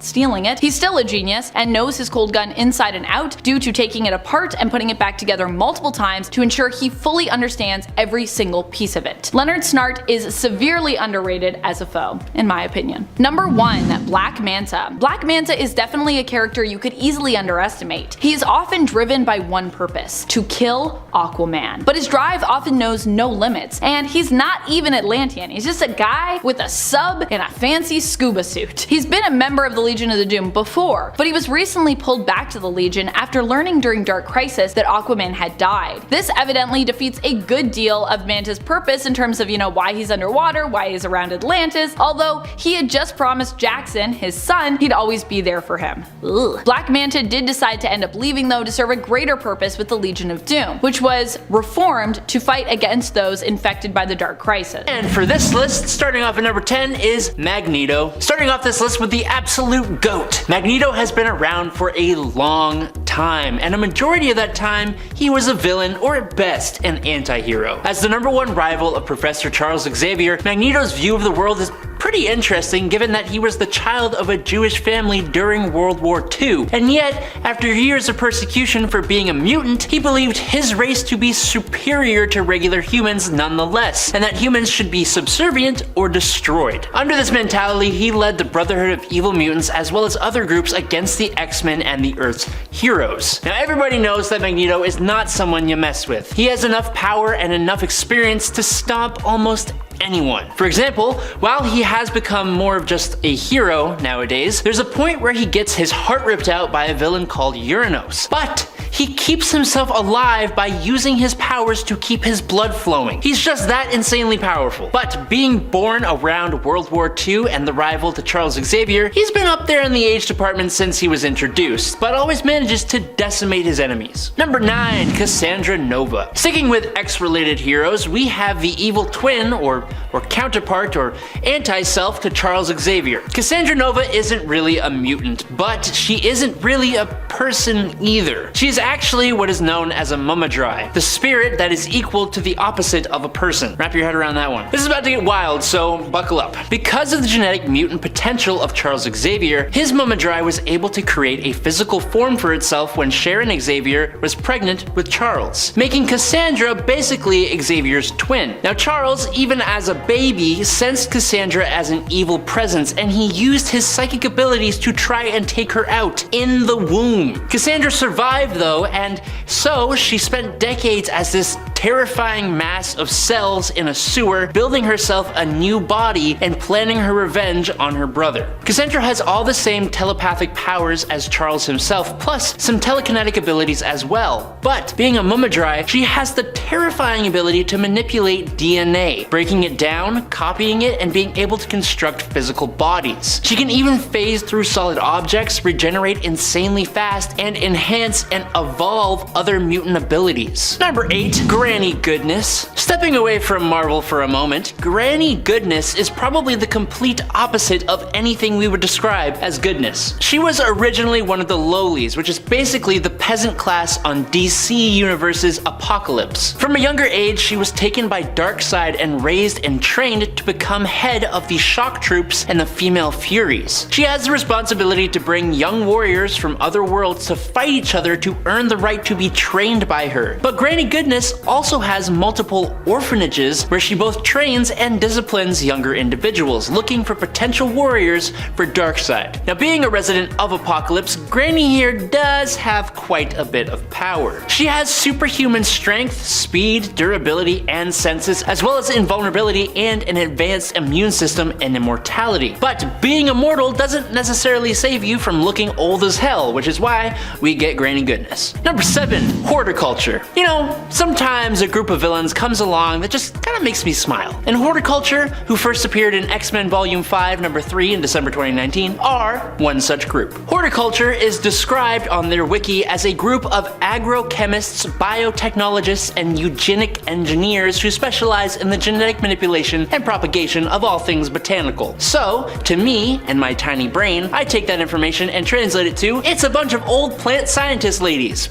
Because that's what they are. It's a bunch of older ladies who are seeking to radically depopulate humans from the Earth in order to bring the Earth and nature to a state of balance. With the climate the way it is right now, it's actually kind of an understandable cause, even if it's utterly insane. Using their know-how, they made biological modifications to themselves, like resistance to telepathy and extended lifespans, but they also developed technology to manipulate their environment, inhibit mutant powers, and generate illusions on men. But they also have experience as computer programmers, being able to access the Krakoan gateways and trade information with the villainous anti-mutant group known as Orcus. Number 6. Old Loki from the MCU. Alright, I'm going to step away from the pages of comic books altogether here. During the MCU's Loki show, Loki gets sent to the Void, where the whole place is basically filled with other alternate versions of himself. But he specifically became part of a group of 4 other Lokis. Boastful Loki, Alligator Loki, Kid Loki, and the topic for today, Classic Loki. Classic Loki had a similar story to regular Loki from the Sacred Timeline, but when confronted by Thanos in Avengers Infinity War, this Loki decided to use duplication magic to survive the whole thing. He then spent a hell of a long time on a remote planet, ashamed of the nefarious things he had done over time. When he finally tried to return to see his brother, Thor, who he missed, he was an older man, and them meeting caused a divergent timeline, getting himself pruned and sent to the Void. He has probably one of the best moments in the show. When Sylvie, Loki, and Mobius try to escape from the Void, and the reality-consuming Alioth tries to stop them, Classic Loki uses his magic to create a true-to-life, massive illusion of Asgard itself, all while this weird version of Ride of the Valkyries was playing in the background, distracting Alioth and giving me just straight-up goosebumps. Like, I am actually getting them right now just thinking about it. Like, it was such a cool moment. Satisfying. Number 5. Ra's al Ghul. Ra's al Ghul was born around 700 years ago, and thanks to the Lazarus Pits, he has been able to keep his body in working order. But he discovered the pits when he was an older gentleman and keeps the look of someone with a significant amount of years to him. After he came in contact with the pits, he eventually became a master martial artist and a master fencer, gaining a massive amount of wealth, and he started creating organizations to rid the world of crime, with his first being called the Demon, which the later League of Assassins is a branch of. Rage's purpose within the League of Assassins is to eliminate all evil in the world by destroying all of humanity and just starting all over. Obviously, that mentality means he routinely has run-ins with the superhero community, especially Batman, who he helped train. Rage has had many plans over the years that tried to destroy the world, and he has also beaten the entire JLA when he discovered Batman's notes. Now, with his years of experience and his vast amount of accumulated resources, this older fellow is a massive threat to both the heroes and the world. Number 4. The Joker. During the absolutely fantastic 3 Jokers storyline, we learn there have actually been 3 Jokers plaguing Gotham over the years, and among the 3 of them is the Golden Age Joker, and he is clearly much older than the other 2. Now, to be completely transparent here, whether this story is canon or not is an area of debate, so it's up to you if this one counts. But the Golden Age Joker, known as the Criminal, is the only one of the 3 Jokers to be a predominantly serious crime lord, and he even says that laughing and smiling is physically painful for him. Another thing that makes this entry a little arguable is that of these 3 Jokers, we don't know which one, if any of them, is the Joker. Even if only one remains in the end, the best part of this story is the uncertainty about which one is the one who started it all. Now, seeing as the Criminal is the oldest, classic version, he seems to be the one who started it all, creating more Jokers to mess with Batman. But the other two Jokers have been featured in incredibly important Batman stories as well. The comic really explores all of it, and if you haven't yet, make sure you check out Batman 3 Jokers as soon as possible. Number 3, Maestro. The Incredible Hulk has certainly been through the ringer in his decorated career, but few versions of the character are the living embodiment of that fact, like the Maestro. An alternate version of Bruce Banner from an apocalyptic future, this version of the character is far more intense and complex, but also much older. The best way to explain Maestro is to say that he is basically a smarter, older, villainous version of Dr. Bruce Banner with all the powers and abilities of the original, but with a touch of nuclear radiation. He has much more of a cosmic and spiritual side to him than the normal Hulk does, but he is also twice as strong as Hulk is, and he retains all the intelligence of Bruce Banner, but with years and years more experience. Despite all that extra strength, brain power, and experience, he still gets outmaneuvered by the Hulk, who sends Maestro back in time to the site of the gamma bomb that created them. But even then, the Maestro's spirit remains on the bones left behind after the explosion went off and he came back to life. Number 2,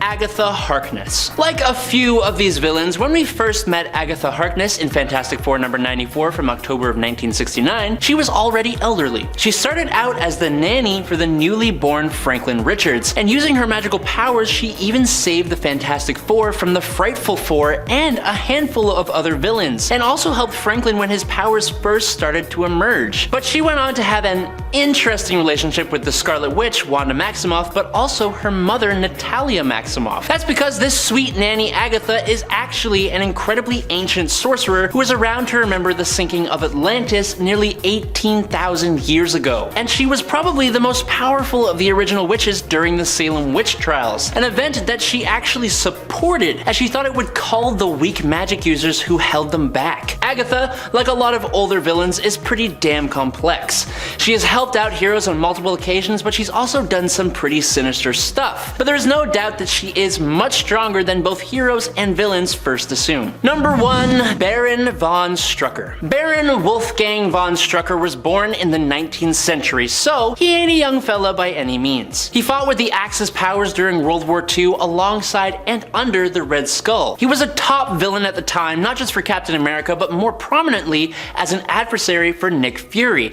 and the Howling Commandos. And that carried through after the war ended, as Strucker was instrumental in the rise of Hydra and then became the Supreme Hydra. He was even responsible for the corruption of S.H.I.E.L.D., using Hydra to completely take over large parts of S.H.I.E.L.D. itself. When Captain America returned, and then the Red Skull did as well, Strucker began to lose his leadership role within Hydra, and so he faked his own passing, choosing to instead manipulate events from the shadows. Eventually though, Strucker got the Death Spore virus, which is why he is on this list. He's old, and many people don't know he has this particular enhancement. While he is an excellent strategist, a highly intelligent, exceptional hand-to-hand combatant, swordsman, and marksman who uses Hydra tech to live longer and be in top physical condition, the Death Spore virus bonded Strucker's DNA with the Death Spore itself, enabling him to be revived after passing away. He hasn't aged since getting the virus, he heals at an incredible rate, is invulnerable to minor injuries, resistant to toxins and disease, and he can even release the Death Spore virus from his body at will. In a 10 Rainbow Raider. The reason that all the good guys are good is because of their morals, because they channel their anger into something positive, because they can control themselves. But what happens when a hero with powers like Superman is filled with a red-hot rage? Well, we saw it in Injustice, but someone able to cause those emotions, that person being Rainbow Raider, makes them pretty damn powerful. Rainbow Raider's power is derived entirely from their special goggles, okay? Which allows him to project solid beams of rainbow-colored light that he can either use offensively or as a slide for travel, and he can also coat people in certain colors of light to induce emotions, like blue for sadness, red for anger. There's also the Rainbow Raiders, a team of super color-themed villains that also have powers based on the color of the rainbow. However, just the ability to induce emotion by covering someone in light is enough to make Roy G. Bigelow pretty damn powerful. If all my rage came out and I had super speed, damn, people would have to like hide in fear, but it wouldn't matter because I would find them. And at 9, Zoom. I included a CW character on this list specifically for the guy in my DMs who told me to stop doing it. The CW version of Zoom was not exactly what everyone was expecting, although you have to admit he is one of the best and scariest villains in the Arrowverse to date. The sheer demonic look he had, especially with the suit, shook even me. However, thanks to the Velocity 9 that he was taking, Hunter Zolomon was incredibly fast, the fastest we had ever seen at that point. So fast even that in order to fight him, Barry had to take speed out of the equation. And during the final fight, Barry had to create a time remnant because he wasn't fast enough to stop Zoom with only one of him. It only got worse after Zoom kidnapped Wally, and Barry had to give Zoom his speed in order to get Wally back. This only made Zoom faster. It gets even worse when in the final fight, the Time Wraiths come out of the Speed Force and take Zoom, which changes him into the Black Flash, and then he gets supercharged by the Speed Force to become the living embodiment of death for all speedsters. Plus, I mean, this guy was able to create breaches at will to bring hundreds of metahumans over to Earth 1. That's pretty damn impressive. And at 8, Johnny Quick. Johnny Allen, alias Johnny Quick, is a criminal speedster from Earth 3. Together with his girlfriend and partner in crime Atomica, he was a member of the crime syndicate. Johnny Allen was a high-profile criminal on the run with his equally criminal girlfriend. Cornered on the roof of Central City's Star Labs, Allen was struck by a bolt of lightning which shattered the roof. The duo fell into the lab space below, with Allen landing amid the chemicals that gave, presumably, Earth 1 Barry his speed. Something in this incident, probably the chemicals, granted him his super speed, and he went on to become a super criminal alongside his girlfriend, who had also been given powers. While his girlfriend took on the name Atomica, he took on the name Johnny Quick. The couple joined the crime syndicate at some point after this, and they ran through Central City, answering to no one, until one day the White House burned, around the time of Darkseid's incursion onto Earth Prime. The being that had destroyed Ultraman's Krypton came to Earth, and an alliance of supercriminals formed to find a way to safety. So yeah, it's basically just Barry Allen, but Earth 3. I say that's pretty overpowered. And at 7, Weather Wizard. Meteorological madman known as the Weather Wizard was a menace to both Barry Allen and Wally West's Flash, and one of the most overpowered supercriminals they've ever faced. First appearing in 1959's The Flash number 110, criminal Mark Martin armed himself with the Weather Wand, an advanced piece of technology which could control like atoms in the universe, some form of energy, okay? Martin took the wand from his deceased brother, a scientist who never intended it to leave his lab. With some modifications, it became a deadly weapon for the criminal, and at full power, the wand could summon lightning storms, rain clouds, or change the weather entirely. Whatever the weather was, Martin could use his mighty powers to rob banks and cause mass panic. A later reimagining of the Weather Wizard would see him instead granted the metahuman ability to control the elements without using the wand. And the Weather Wizard also appeared in the CW's Flash TV show as one of the many metahumans created by the particle accelerator explosion which gave Barry Allen his powers. However, on the show there are 2 versions, one of them appearing in the first episode which Joe West killed, and the second appearing in the 16th episode of that season, with the second one being the first's older brother, the Martin brothers, Clyde being the first one, and Mark being the second, and the proper Weather Wizard. As Cisco said, he's been waiting to use that name since day 1. And at 6, Gorilla Grodd. Gorilla Grodd is a Flash rogue from Africa's Gorilla City. The original Grodd, which debuted in DC Comics in 1959, was a telepath who could control other animals and also had a form of mind control as well over humans. In the New 52, all inhabitants of Gorilla City had accelerated mental attributes due to the Speed Force, but Grodd was still the superior member of the species. On The Flash in the CW, Grodd was a very intelligent gorilla experimented on at Star Labs to try and create a super soldier for the US government. However, the torture and unethical treatment of the gorilla caused him to grow angry and evil, and he escaped seeking vengeance. Grodd had powerful mind control powers on top of superhuman strength and enhanced intellect, and at one point even combined with the Flash to be a psychopathic, telepathic gorilla with super speed. So I think it's safe to say that we should all be scared of Gorilla Grodd. Plus, his pop figure is pretty damn cool. Halfway through into number 5, Savitar. The fact that Barry Allen was able to just beat this whole Savitar thing from The Flash Season 3 will always escape me. I won't really ever understand how they actually ended up defeating a literal version of Barry from the future. Like, I get how they managed to do it, but it was still incredibly unrealistic, since technically Savitar would have known beforehand that the timeline was changing, since technically that should, in my brain, at least be how time travel works, but this ended up being how it works in the show, so that's fine, I guess. I don't see how it ever would have been possible to defeat a future version of the Flash without this though, but I know that he couldn't really die, since if he died, Savitar wouldn't be able to happen. A future version of the Flash is always going to be mega OP, okay? I said it. In at 4, Mirror Master. While Mirror Master never seemed like much more than a B-grade supervillain in Flash's Rogues Gallery, his power has made him so much more. Before he became a Flash version, the second Mirror Master, Evan McCulloch, was an assassin in Scotland and was already a formidable foe. However, once he got his mirror gun, he became insanely powerful. The mirror gun gives Mirror Master the ability to travel to an alternate dimension by entering and exiting any reflective surface. On top of being a significant pain in the Flash's side, Mirror Master has also fought Animal Man and was someone that gave him all he could handle. The CW used the Sam Scudder version, and he was only a minor villain, and then they kinda did Eva McCulloch for season 7, but honestly, even Sam being able to travel through mirrors like that, trapping the Flash in the mirror dimension for a time, this guy is certainly underestimated. Although I hope that they find a way to explore maybe some of his abilities in later comics or even the show. I'd like to see that. Getting close to the end, in number 3, the Shade. This Golden Age Flash foe is one of the most powerful and most terrifying, but he isn't always on the side of evil, luckily. First appearing in Flash Comics number 33 from 1942, this immortal conduit for dark energy was a formidable enemy for Jay Garrick and often caused problems, the speedster, with his weaponized shadows. Kind of like my demons, causing me all kinds of problems as well. Initially depicted as a common criminal for the Flash to stop from robbing banks and menacing Keystone City in the 40s, the Shade was eventually reimagined as something much more sinister. Originally possessing a magic cane allowing him to control darkness, the revamped 90s Shade was given a real identity of Richard Swift and an endless supply of supernatural abilities. Returning to menace the hero Starman and eventually becoming his ally, the Shade used his powers of shadow manipulation, time travel, teleportation, and intangibility for both good and evil. The Shade also had his own dimension, the Shadowlands, where unwitting enemies would become trapped. And I think that having his own dimension earns him a spot in the top 3. Just saying. Penultimately, in at number 2, Red Death. Red Death is a speedster that is an evil combination of Batman and the Flash, which already sounds terrifying. Wait until you hear the story.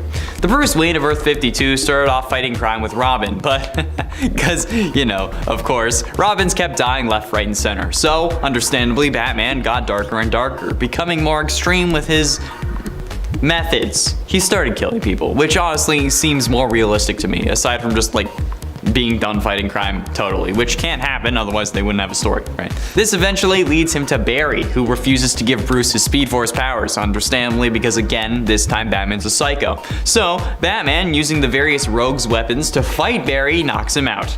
Once Barry was unconscious, Bruce tied him to the front of a cosmic treadmill modified Batmobile, I don't know how the hell he did that, and then drives them both into the Speed Force. Again, I don't know how that happened or works logically, but okay. You do you, Bat Marty, we gotta get back to the future, your kids are in danger. When entering the Speed Force, Barry and Bruce, again, somehow ended up fusing together into an evil Batman with super speed and a lust for killing. And while Barry's mind was trapped inside Bruce's body, so he could just watch. He then gets a visit from the Batman Who Laughs, who was part of the Dark Knights and whose goal was conquering the multiverse, and since he was a version of Batman who was psycho, he was like, hey, you, come here, come with me, we're the same, kind of. And finally, in number 1, Black Lantern Reverse Flash. The Black Lantern Corps is a group of various dead superheroes and villains alike who were raised by Necron and each given a Black Lantern ring. This ring grants them power over death, and these rings are powered by the Anti-Monitor, as he is present within the Black Lantern power battery. Those raised by the Black Lantern ring are in essence resurrected to where they were before death, but their mind is warped to serve Necron's purpose. Now they aren't really like fully resurrected, but that's kind of like the best analogy that we have. Those with the ring have various powers, including a healing factor, aura recognition, which allows them to see powerful emotions, energy spectrum assimilation, which lets them extract the hearts of individuals they've slain, and use their last feelings to charge the central battery and their ring by 0.01%, because you know, that's a lot, it's worth it. And they, much like zombies, can infect others by biting them. A bite from a Black Lantern will slowly kill the one bitten, and then turn them into a Black Lantern upon death. Yeah, basically zombies with superpowers, so definitely not something to laugh at, especially when it's the man who killed Barry Allen's mother for the fun of it. Coming in at number 10, we have the infamous Drax the Destroyer, best known as being the muscle of the Guardians of the Galaxy. And while yes, obviously someone with the title of the Destroyer is going to be powerful, Drax's full capabilities are actually even more impressive than you might think. Even known as the killer of Thanos in some interpretations of the character, Drax is not only incredibly physically strong and resilient, but is capable of creating a shield known as an aura around his body in times of great need, essentially making him invincible and greatly enhancing his already superpowered strength. Needless to say, when it comes to destroying, Drax is even better than you would expect. Coming in at number 9, we have Miles Morales, aka the current young Spider-Man. Having inherited all of the same powers as Peter Parker after being bitten by a radioactive spider, Miles Morales has had lots of opportunities to show off his enhanced speed and strength, alongside receiving some spider powers that are solely his own, such as being able to camouflage himself with his surroundings, and his iconic Venom Blasts, in which he uses his body's natural bioelectricity to completely stun an opponent. This means that despite his young age, Miles is still an incredibly powerful hero who might have to worry more about holding himself back rather than not being strong enough. No matter what power he's using though, Miles has proven he's more than worthy of picking up the mantle of Spider-Man. Coming in at number 8, we have Nina Thurman, aka the anti-hero Domino. Perhaps best known for some iconic moments in the movie Deadpool 2, Domino is a mutant mercenary working for the team known as X-Force. Highly skilled and heavily trained in all manner of weaponry and firepower, the true source of Domino's power is her luck-based mutant ability, aka probability manipulation, essentially giving herself good luck and her opponents in any fight bad luck. And while Domino's powers can't cause impossible acts to happen, improbable actions happen all the time, making her an incredibly lucky fighter that's nearly impossible to outwit or outmaneuver. Coming in at number 7, we have Blackagar Boltagon, aka the mighty Black Bolt. The king of Atalan and leader of the Inhumans associated with their royal family, Black Bolt is best known for being completely unable to talk, as any use of his vocal cords causes an intense reaction in surrounding electrons and makes him one of the most destructive forces on the planet, with even a whisper being able to kill someone and a shout potentially capable of destroying entire planets. On top of this incredibly devastating power at his command, Black Bolt also possesses a more typical superhuman strength and speed as well, meaning even if he's staying silent, he can still kick some supervillain butt. Coming in at number 6, we have Johnny Storm, aka the Human Torch. After being bombarded with cosmic rays alongside the other members of the Fantastic Four, Johnny Storm found his fiery personality brought out even further with a whole host of flame-based superpowers, capable of enveloping his entire body in a super hot plasma without harming himself, and launching fire as either an attack or to propel himself through the air as a form of flight. Johnny's true power comes from just how malleable and creative he can get with his powers, always finding a new way to save the day and a new way to flame on. Coming in at number 5, we have the Vision. The son of the evil artificial intelligence known as Ultron, Vision saw that there was good in humanity that his creator just couldn't see, and defied Ultron to help and eventually join the Avengers. While his super strength, capability of flight, and the whole capable of shooting laser beams thing would make him a powerful enough hero on their own, Vision's most unique power is his density manipulation, allowing him to pass through solid objects or give his fist the extra punching power and density of a dwarf star. All of these powers combined make Vision one of the most uniquely powered Avengers, and someone you definitely don't want to mess with. Coming in at number 4, we have Valeria Richards, the daughter of Reed Richards and Sue Storm. Conceived during a Fantastic Four adventure within the Negative Zone,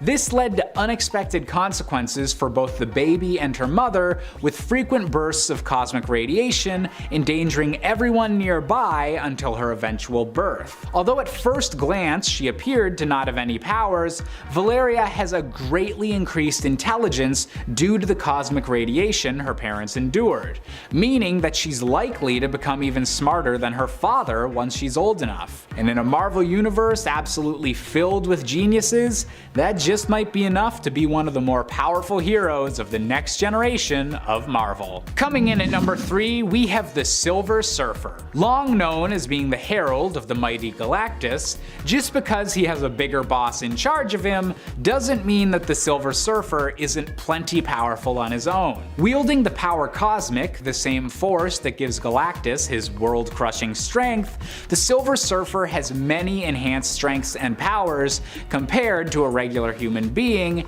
and is capable of altering the very energy of the universe and convert matter into energy to sustain himself. The Surfer is also a master of projecting energy blasts, and can use them for both offensive and defensive purposes, continuing to fight as a defender of the cosmos, even if his days as Galactus' herald are long behind him. Coming in at number 2, we have James Logan Howlett, aka the Wolverine. One of the most well-known X-Men of all time, Wolverine is the perfect combination of mutant powers and vicious killing ability. With a healing ability that borders on making Logan completely unkillable, and the indestructible metal adamantium having been grafted onto his skeleton and claws during the Weapon X experiments, Wolverine is one of the most terrifying opponents to face in the entire Marvel universe. And while in recent times he's become a well-respected leader on the island of Krakoa, Wolverine has a long history of amnesia and bloody missions, and will often volunteer to take on the violent jobs that other heroes might just squirm away from. And finally, coming in at our top spot, we have Professor Charles Xavier, aka Professor X. The creator of the X-Men and the founder of Charles Xavier's School for Gifted Youngsters, Professor X is obviously known as an extremely talented and powerful telepath. But the true extent of his abilities is beyond what you might even guess. Capable of detecting any mutant in the world with the aid of technology, Xavier's psionic powers are so great that he is constantly holding himself back, and must permanently keep any of his negative emotions in check to prevent disaster. And with villains like Onslaught being the direct result of what happens if Professor X ever goes too far, Charles Xavier might just be a bit too powerful for his own good. Number 10, Mantis. A new addition to the Guardians team, Mantis went from being Ego's roommate in Guardians of the Galaxy Volume 2 to becoming an Avenger, even holding Thanos down while the rest of the team tried to take the gauntlet off. Now in the comics, Mantis had to endure quite a bit before becoming an Avenger. She made her first appearance in Avengers issue 112, The Lion God Lives. Mantis was trained as a child by alien priests, section of the Kree, who thought that she was destined to be the celestial Madonna. She was killing it in martial arts, hence the nickname Mantis. Now her real name is Brant, but Mantis sounds much more fun. No offense to all the Brants out there. Those priests enhanced her mind, giving her telepathic abilities, and on her 18th birthday she was given the gift of a lifetime, when her mind was wiped and she was instead given false memories of her childhood as an orphan in Vietnam, to experience a normal life. Because that's part of the celestial Madonna route. Nothing builds that Madonna power more than some time in Vietnam, right? And in doing so, Mantis learned to hold it down on her own quite easily. Number 9, Dr. Druid. Anthony Ludgate entered Marvel Comics in Weird Wonder Tales issue 19. He's a bit of a smarty pants, some would say. I mean, he got a degree in psychology from Harvard and then became a psychiatrist. But that wasn't enough for Anthony. He wanted to study the ancient powers of his ancestral druids. So he was studying the occult on his off time. He finally met the ancient one who passed down a lot of tricks, and Anthony left and became Dr. Druid, assisting monster hunters, including Makari when they went against deviants. So this guy goes back quite far. He's also a little more dramatic than strange, some would say. In Avengers issue 294, he manipulated Captain America's mind so that he would be the replacement chairman. And this was right after Captain Marvel was injured. What a snake. And before we continue on with this list of strongest Avengers you wouldn't expect, part 2, if you want to go ahead and give us a thumbs up, that would be so helpful for our channel. It really helps us out a lot, especially while we're working from home. And if you haven't as well, hit that subscribe button maybe if you feel like it. I don't know, if you feel like it. Let's get back into this list. Number 8, Firestar. Angelica Jones made her comic book debut in Uncanny X-Men 193. She was born with, well, as you would guess by her name, the ability to generate great heat. Cerebro found her, but the Hellfire Club got to her moments before. She was learning a lot under the White Queen's guidance, honestly, unaware of the cruel nature of the club, of course. See, Frost actually gave her the nickname Firestar. So then Firestar joined as a reserve member in Avengers Volume 3, Issue 4. Yeah, so Hawkeye demanded that one of the 2 new members that they're recruiting has to be Firestar. He announced it to the world prematurely. He was that confident. The other members are like, whoa, let's hold on a second here, because that spot that we had open was actually for you, Hawkeye. But they settled on reserve member. That's fine, that's good enough. Now cut to issue 7, the former X-Men member became a full Avengers member. Firestar was also amongst the lucky 198 mutants to have kept their abilities after the Scarlet Witch decimated the mutant population. Number 7, Whizzer. This dude was only an Avenger for 4 years in the comics, but he's funky enough to mention. I feel like we don't talk about Whizzer enough. Robert Frank Sr. made his first appearance in USA Comics 1, and after a run-in with a Cobra, he was bitten and his father had to use Mongoose blood to try and save him the old-fashioned way, where he sucks the poison out. Some wives' tale, and it surely worked, but his father had a heart attack during this do-it-yourself transfusion and bit the bullet. Robert, on the other hand, was blessed with super speed after this, and then he became the Whizzer. Great name, great name. He joined the Avengers in issue 173 back in 1978, but he met his fate in Vision in the Scarlet Witch issue 2 in 1982. Number 6, Demolition Man. Dennis Murphy, born in Detroit, Michigan.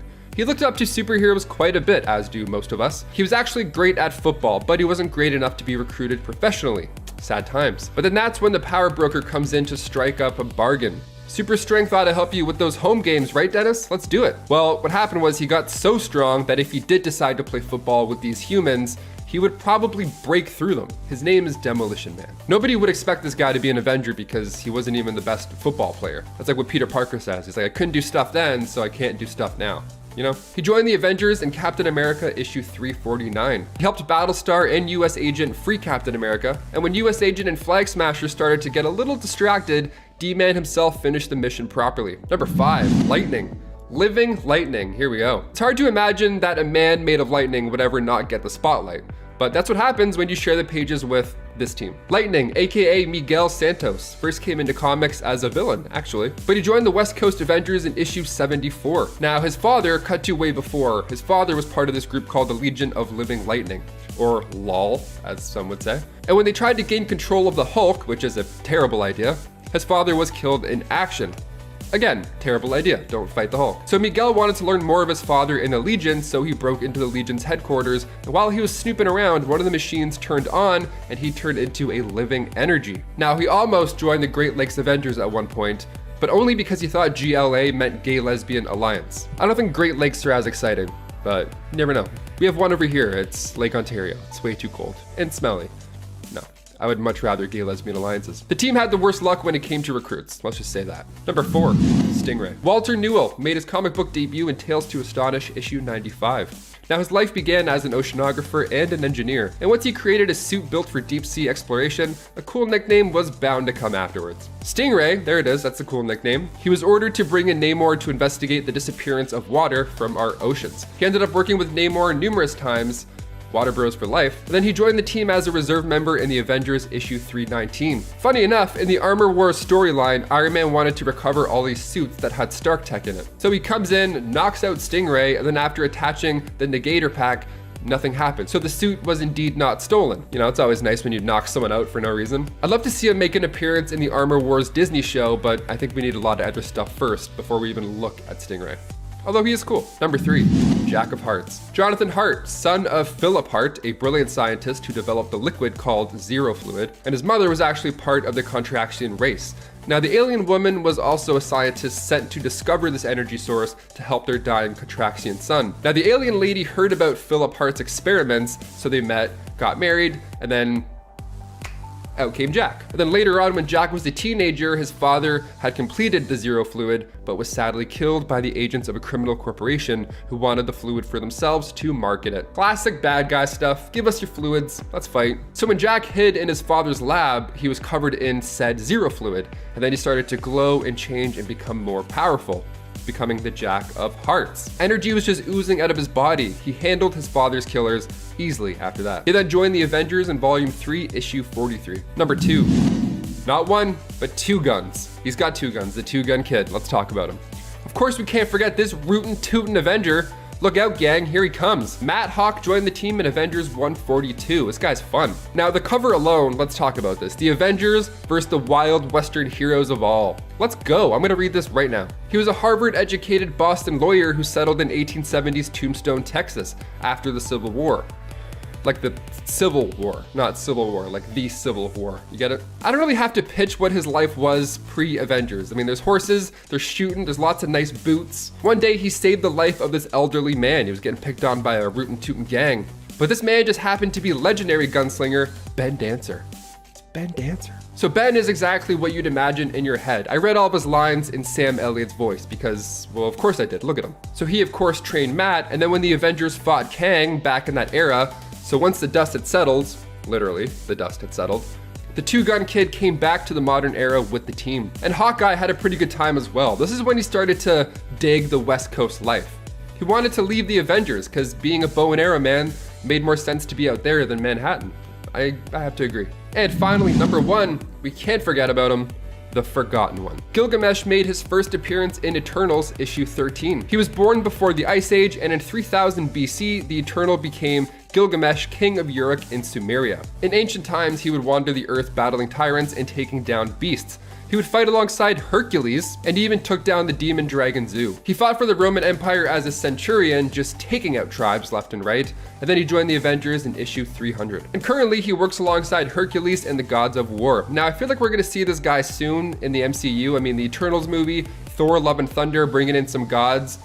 The Forgotten One, no more, I have a feeling. And it said Midnighter. Midnighter, alongside his future husband Apollo, was part of the top secret Stormwatch team created by the first Weatherman, Henry Bendix. Nobody but Bendix himself knew of the team's existence. Bendix built them as superhumans, and when they donned their costumes and spoke their code names, their previous identities ceased to exist. Midnighter has the power to predict how a situation will happen before it starts. This allows him to run through a given situation millions of times in his mind, instantly covering every possible result before his first move is even made. He uses this information to predict the actions and or reactions of others, counteracting their moves almost before they even think to make them, effectively making Midnighter the greatest tactician in the history of mankind. Basically the good guy version of the Thinker. That's pretty cool. He could be Batman just because he knew every single way it would happen. And at 9, the Atomic Knight. The Atomic Knights appeared in every 3rd issue of Strange Adventures in the early 1960s, beginning with number 117 and running through number 160. In all, there were 15 early 1960s Atomic Knight stories created by writer John Broome and artist Murphy Anderson. They were a band of heroes living in and protecting the post-apocalyptic future of 1992.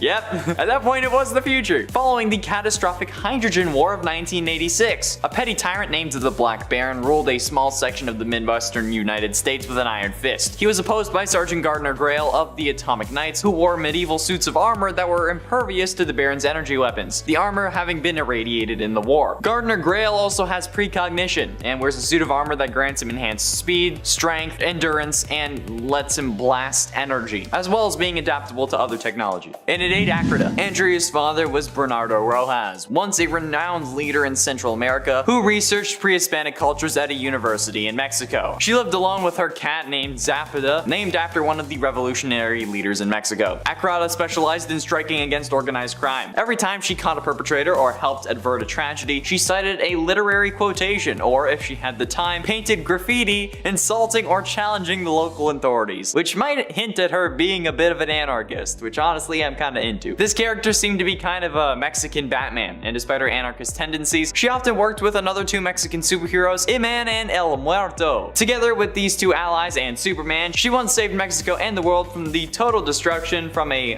bad guy group trying to channel the powers inherent to the ley lines of Earth to accomplish their goals. So good on ya, Andrea. Good on you. And at 7, Jack-o'-lantern. The first Jack-o'-lantern is Daniel Cormack of Ireland, who was born to a poor farmer who was granted a magical lantern by an Irish fairy. Yep, that's how we're going with this. Cormac is a member of the Global Guardians, an international group of superheroes. His first recorded mission in Super Friends number 8 was to help Green Lantern dismantle a bomb in Ireland. Both Daniel Cormack and Marvin Noronza, the second Jack-o'-lantern, have a mystical lantern that gives them the power of flight, flame projection, teleportation, illusion casting, enhanced strength, and the ability to just create create fogs. The power of the lantern is also its weakest at noon and gradually increases until its peak at midnight. Liam McHugh, the third jack-o'-lantern, found a way to internalize the powers of the mystical lantern and no longer needs to carry it. So yeah. And it's 6, Apollo. Essentially, the Wildstorm universe's answer to Superman, Apollo is now technically a part of the DC superhero universe, like Wildstorm ever since the two universes converged following the events of Flashpoint. Apollo possesses many of the same powers as Superman, but with a few notable differences. Like Kal-El, Apollo possesses superhuman strength, flight, and near invulnerability. If you want some clarification as to just how impervious to damage he is, he's able to walk on the surface of the sun. Apollo also has the ability to shoot lasers from his eyes, derived from solar energy, but unlike Superman, he can also release this energy from other parts of his body, including his hands and mouth. This dude can fire lasers from his mouth. He uses hyper beam in real life. His only real weakness is that he relies on the sun for his powers, so if he doesn't get enough exposure, his powers will diminish, but hey, at least Apollo isn't vulnerable to kryptonite. Halfway through into number 5, Swamp Thing. In a secret facility located in the Louisiana swamplands, scientist Alec Holland and his wife Linda invented a bio-restorative formula that would solve any nation's food shortage problems. Ferret and Bruno, thugs working for Nathan Ellery, barged into Alec's lab, knocked him out, and planted a bomb in the facility. Alec woke up just as the bomb exploded, and in the flames he ran into the swamp. His body had been drenched in the bio-restorative formula, and this affected the plant life of the swamp, imbuing it with Alec's consciousness and memories. The newly conscious plant life then formed a semblance of a human form and rose up from the bog as the Swamp Thing, the latest in a long line of earth elementals created when the green was in need of protection. His body is composed of sentient vegetable matter. He has the ability to nourish himself, superhuman strength, elemental control, chlorokinesis, astral projection, biofission, immortality, regeneration, size alteration, resurrection, you name it, and Swampy can do it. Swampy away!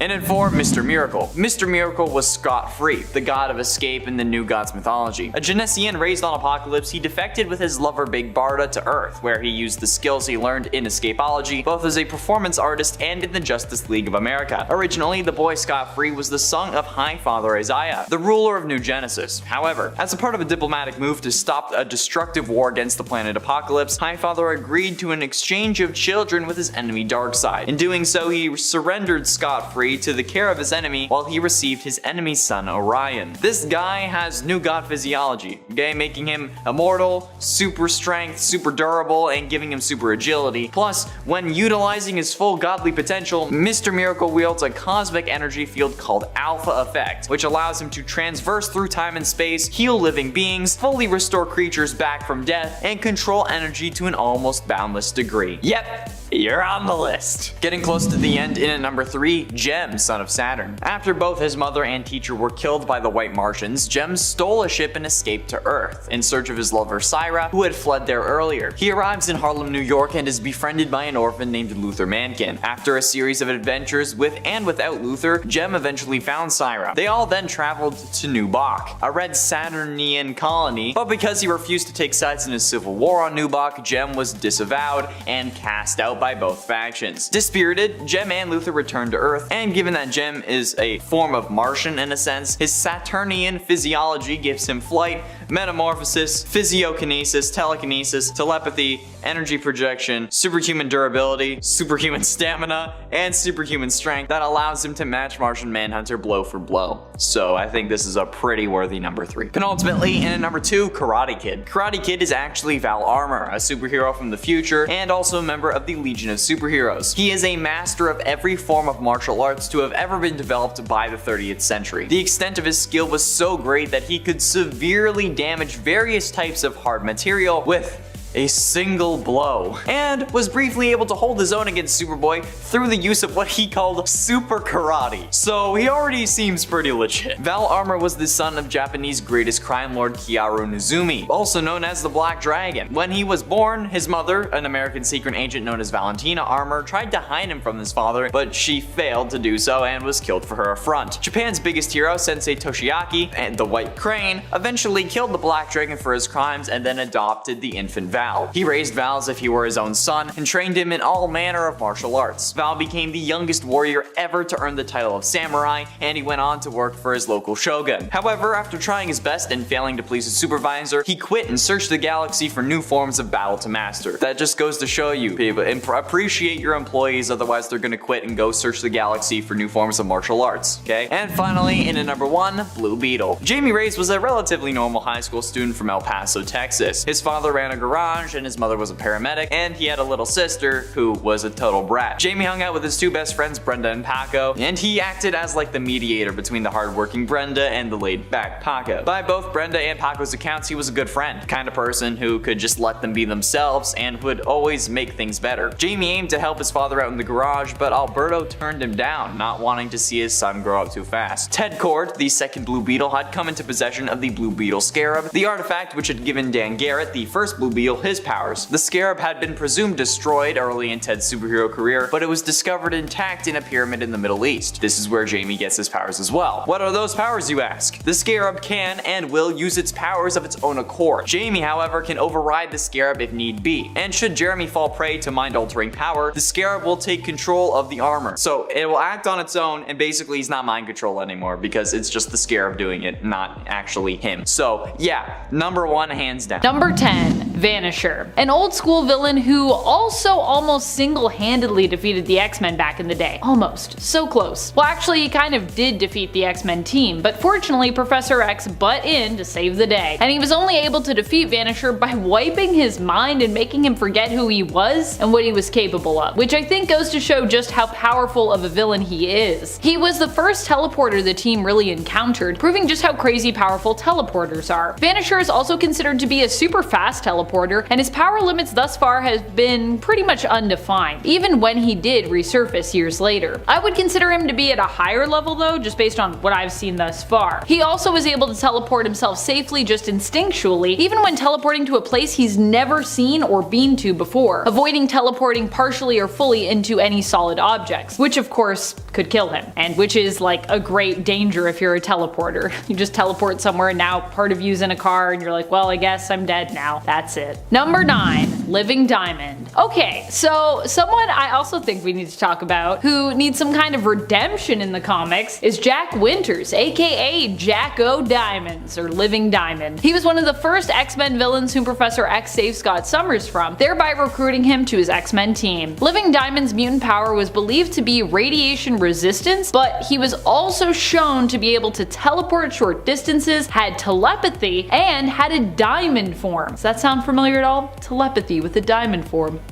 Somehow Living Diamond was way too easily defeated by a vibration beam which shattered him. I know Living Diamond is dead now and was undead at one point, but I really feel like considering how OP Emma Frost has become, Living Diamond should also get a second chance to prove just how powerful he in theory should be. I mean, if you got all that, how were you so easily defeated? And friends, before we move on to this next spot, if you are loving this list and you want more lists like it where we talk about the unexpected yet powerful villains that we don't usually get to talk about, be sure to let us know by giving this video a thumbs up. Number 8, Arcade. Arcade is one of those villains who feels super ridiculous with his grandiose plans for Murder World, but in reality, when he actually manages to achieve plots like Murder World, he's actually quite scary. I mean, getting a sneak peek into just what a ludicrous and horrifying operation he'd run in Hellions really made me appreciate just how dangerous Arcade can be if he does manage to get enough hostages, that is, to control people into working with him so he can create his Murder World. In Hellions number 9, it's revealed that the trap Mastermind walked the Hellions, and prior to that Mr. Sinister, into was a trap laid by Arcade himself.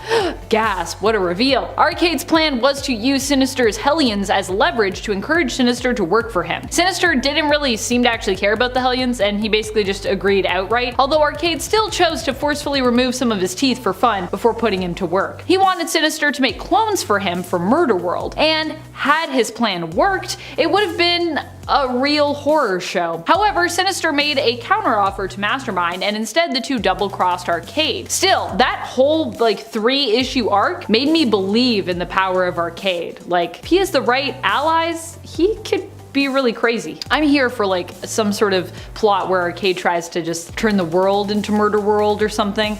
If that hasn't happened yet, someone write that for me, please. Maybe I should write that down. Maybe I should write that. I don't know. Marvel, call me. I got ideas apparently. Number 7, the Blob. The Blob is a villain that we don't often get to talk about on these supervillain lists. He tends to fall by the wayside, but truly he's pretty unstoppable. And when he puts his mind to something, or when he puts his body to something, he's a terribly tough villain to defeat, or even move. The Blob was one of the first villains to appear in the original X-Men series, and when he did, he gave the team of youngsters a really tough time. He also attacked them with a circus. The Blob actually didn't start out as a villain, but became one due to the influence of Professor X and the X-Men themselves. Also, just thinking back and like the amount of times that the X-Men have fought circuses or been trapped in circuses, or that happens a lot. That's like a recurring theme. Initially, the X-Men attempted to recruit the Blob, but after the Blob refused to accept their offer, he managed to escape before Xavier could wipe his mind of their identities. This caused problems later on down the road, but really it was how the X-Men treated him after he refused to join, and kind of his own self-esteem, and then later his overcompensating sense of superiority that turned him into a villain. I wonder if the Blob actually could have been an ally if this whole scenario had just gone a little bit differently. The Blob is super strong, durable, and virtually immovable thanks to his ability to manipulate gravitational mass, which is pretty powerful. He also later gained a secondary mutation which gave him a liquid form, but he hasn't really exhibited a ton of control with his secondary power set. But he also has liquid form. That's on the resume of powers now. Number 6, Red Death. Also known as Kandra, Red Death currently has a very Scarlet Witch looking vibe going on, and I gotta say, I'm feeling it. And just like Scarlet Witch, she is not someone who you should underestimate. Kandra is part of the Externals, and while she isn't one of the most memorable of that mutant villain team, she's still someone who is super powerful. Technically, just being an External comes with a pretty big dose of power. The Externals, not to be confused with Marvel's Eternals, a different team entirely, are a group of immortal mutants basically. They have had various roles throughout history. One more prominent one that folks might remember Kandra from is her role as benefactress, when we learned of her history with Gambit and the Thieves and Assassins guilds of New Orleans during Gambit's miniseries. In fact, that was actually where Kandra first was introduced in the comics, making her initial appearance in Gambit issue number 1 from the 1993 miniseries. Although the way they approach that introduction, you wouldn't necessarily maybe know that that was her first appearance, because she kind of shows up like, you know me, I'm Kandra.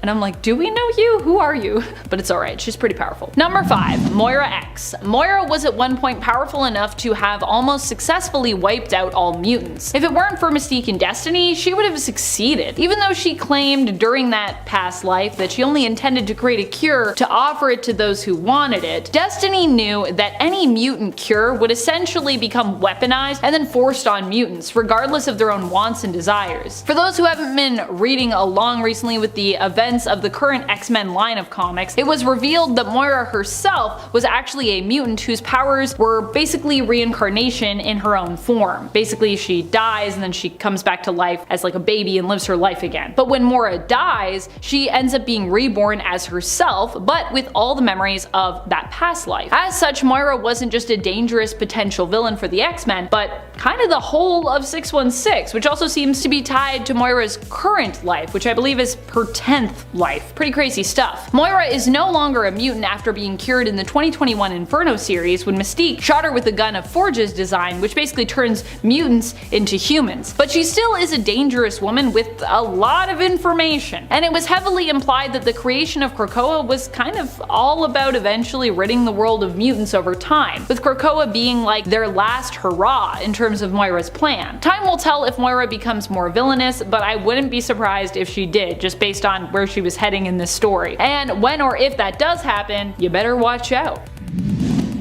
Danger is the Danger Room. The Danger Room is a villain who surfaced because they were basically being mistreated by Professor X, who had decided to ignore the fact that the training room had become sentient and was itself a technologically based mutant. Eventually, Danger decided, enough of this shit. It's time to get some sweet, sweet revenge. The crazy thing about Danger is although we don't think of her too much, she really would be a pretty strong opponent to the X-Men considering she trained them, and as such would know their strengths and weaknesses. In fact, I think that even is mentioned in the comics at one point. She was also considered to be an extinction level threat that caused Steve Rogers great worry in Heroic Age X-Men, which is kind of like a glimpse into his like tactical commentary diary. So if you wanted to read that, it exists. So despite not thinking about Danger too much, we all probably should, in case she ever decides to, go the villain route again. Destroy everyone, because she could probably do that. Extinction level, friends. Number 3, Mystique. Mystique is someone who isn't particularly, or at least outwardly, powerful when it comes to what she's capable of or her power set, and for this reason, many people have taken to underestimating her abilities. Here's why we'd advise against that. Inferno, issue number 4. In the newest Inferno series, it's revealed that while Mystique tried to play by Krakoa's rules, when she learned she wasn't going to get what she wanted from Magneto and Professor X, no matter what she did in the name of the Mutant Nation, she decided to take matters into her own hands, as Mystique so often does. Disguising herself as many different people, she was able to easily ensure that Destiny was resurrected, against the wishes of the heads of the Quiet Council. She also put into motion plans to make sure that Destiny would garner a spot on the Quiet Council, and then she almost was successful in enacting revenge on Moira X for keeping her love, Destiny, from her. Mystique here proves that not only is her power set OP,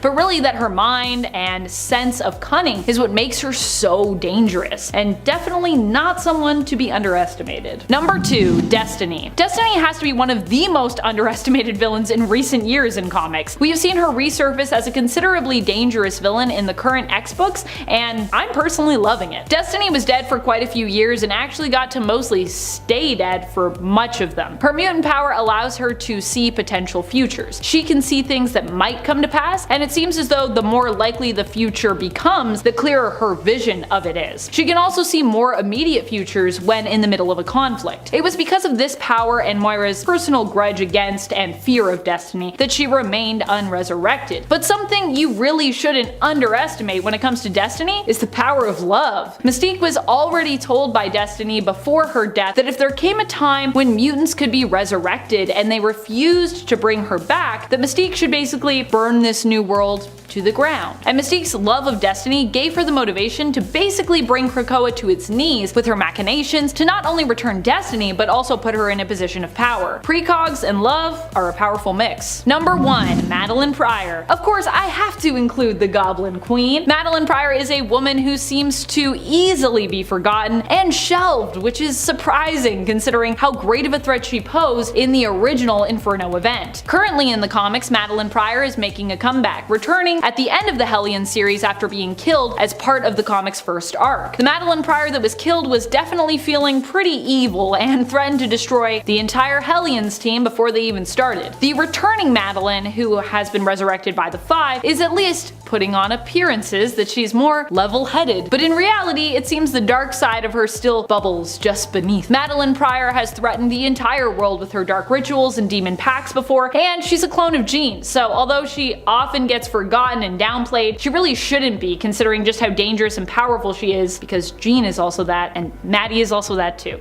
She has the potential, at least. Often people try to downplay Maddie because she's a sinister created clone, but that feels very unfair to me. She's also got like a spark of the Phoenix Force in her, so should that count for something? I think so. Which villains do you think deserve the most fear and respect? Which lesser known villains would you love to see make a comeback? How do you feel about the new status quo with many villains and heroes living in more of a gray area of harmony? Let us know in the comments below. This has been Top 10 Nerd, and I'm your host Amanda McKnight. Till next time, you stay nerdy, YouTube. And 10 Birthday Boy. Ray Salinger was a serial killer who operated in Gotham under the alias Birthday Boy, and he was actually the first costumed criminal encountered by Batman in his crime-fighting career. Introduced in Batman Earth 1 Volume 1 in June 2012, Birthday Boy is fascinated by young girls resembling his first kill. When in his killer mode, he wears a burlap sack with holes cut out for the eyes and a birthday party hat, usually in a room decorated like a birthday party. As a calling card, he left birthday candles where he stole away his victims and told his victims to make a wish that was decorated with the words "Happy Birthday Amanda," which is only creepier since we have Amanda here. And I feel like this guy is a representation of all of her DMs. That's right, I'm calling all of you nerds out. I think the sickest part of this character though was when he first started the whole Birthday Boy thing. He had been hired by Mayor Oswald Cobblepot to eliminate various enemies. In return, he was given girls from the streets or enemies of the Penguin as a reward. And at 9, Professor Pig. Professor Pig originally debuted in the alternate reality story of Batman number 666, which I love. He also debuted as a corpse, which I love even more. However, he was introduced as a recurring character in 2009 in Batman and Robin #1. In Batman Reborn, Laszlo Valentine was an extreme circus mob boss until something turned him into Professor Pig, leading him to begin funding his scientific experiments by selling narcotics to the criminal underworld. All in all, he's an extremely disturbing villain, and that makes me think about why people aren't afraid of pigs as much as they are clowns, because if you ask me, this guy is freaking horrifying, okay? Professor Pig, if you couldn't tell, actually wears a pig mask, along with a butcher's apron, and what at times appears to be some form of hastily thrown together surgical outfit, like he got it from like Wish. Or he got it from like Party City. It's freaking weird.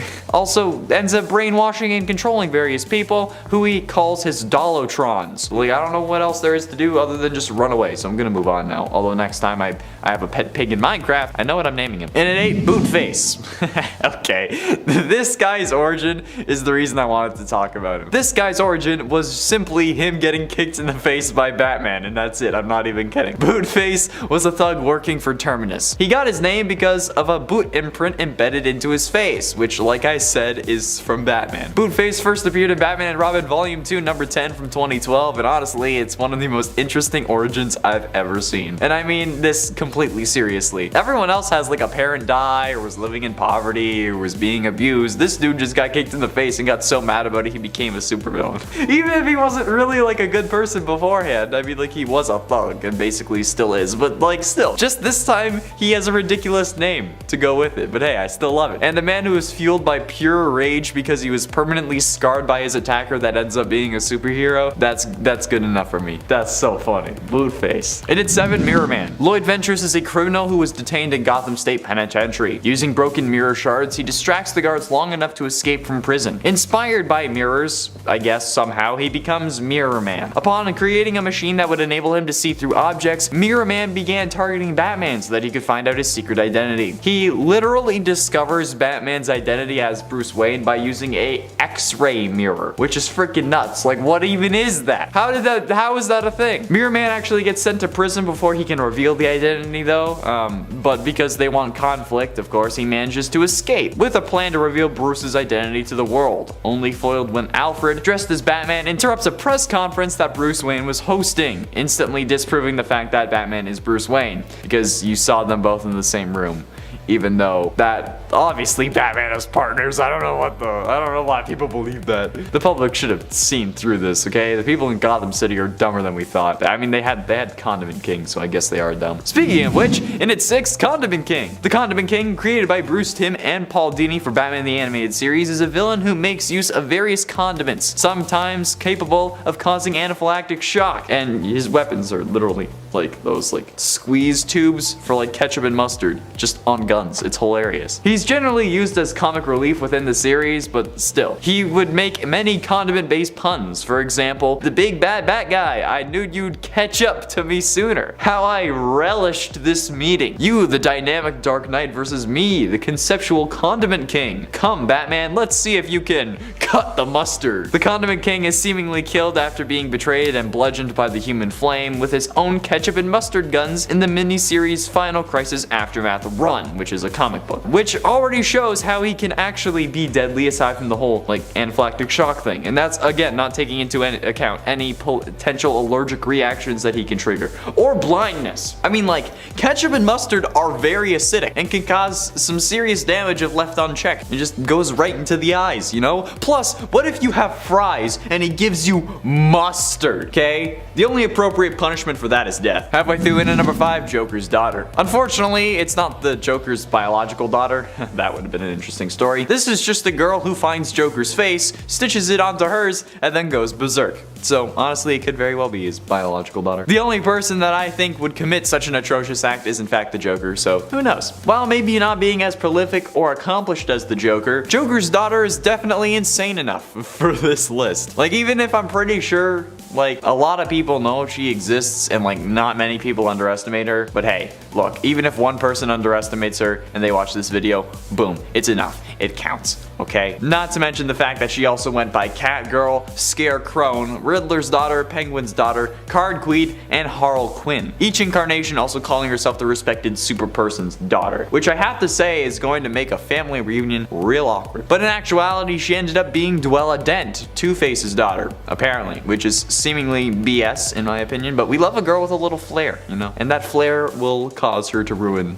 Gotham City. In it for Clock King. Born William Talkman, Clock King spends his early years taking care of his invalid sister. One day he finds out from a doctor that he himself only has 6 months to live. Great. Despairing for his sister's future, he watches the timing of a local bank's vault in order to rob it, hoping that the money would provide for his sister after he was gone. His caper would have gone on successfully had he not tripped the silent alarm and been caught by the Green Arrow. The Clock King then goes on to join Major Disasters in Justice League, which becomes the Justice League Antarctica. This JLA includes G-Nort, who ends up saving the lives of the entire team. The original Clock King had no metahuman powers or abilities, although he is athletic and extraordinarily smart. He extensively uses clocks and time-related gimmicks to devastating effect. His primary weapon is a sword forged into the shape of a clock's hand that also doubles as a walking stick. And his skill in swordsmanship is such that even Batman himself could not defeat him in single combat. So watch out for Clock King. Getting close to the end into number 3, the Calculator. While the Calculator now seems to be an oracle of sorts for supervillains, the original purpose and MO of the Calculator is far more entertaining and interesting, at least to me. Noah Cutler began his criminal career by crossing the country and getting into fights with various superheroes on purpose, analyzing and recording their battle tactics to ensure that he couldn't be beaten again. Or in some incarnations, he would simply get beaten and then press a button on his chest to ensure that he didn't get beat again. Maybe that was like taking in the information or something, like how Iron Man would just say like analyze his fight patterns and then come up with countermeasures, you know? But either way, okay, do you know how insanely overpowered that could have been? Just being able to like press a button and then boom, you're instantly basically immune to Batman or Robin or even Superman. Like that would be absolutely amazing. You do this enough times, you could just do whatever you want. And like then other criminals like start paying you to do their crimes for them because you guarantee success. That's freaking nuts. Okay, I wish they kept that Calculator. That could have been an even bigger threat than Darkseid if he kept going at it like that. This is why I'm the hero, because I would be unstoppable as a villain. Penultimately in at number 2, Lex Joker. Lex Joker was created when John Dee, also known as Dr. Destiny, collapsed the DC universe in half. First appearing in Superman Batman number 60 in 2009, Lex Joker is the combination of, you guessed it, Lex Luthor and Joker. Lex Joker hired Doomstroke and Terranado to destroy the Justice Titans. However, after the JTs allied with Batman and Superman, he hired 4 more mercenaries to create the Brotherhood of Injustice. Thanks to Terra, who had gone undercover with the JTs, they were able to attack the Justice Tower, and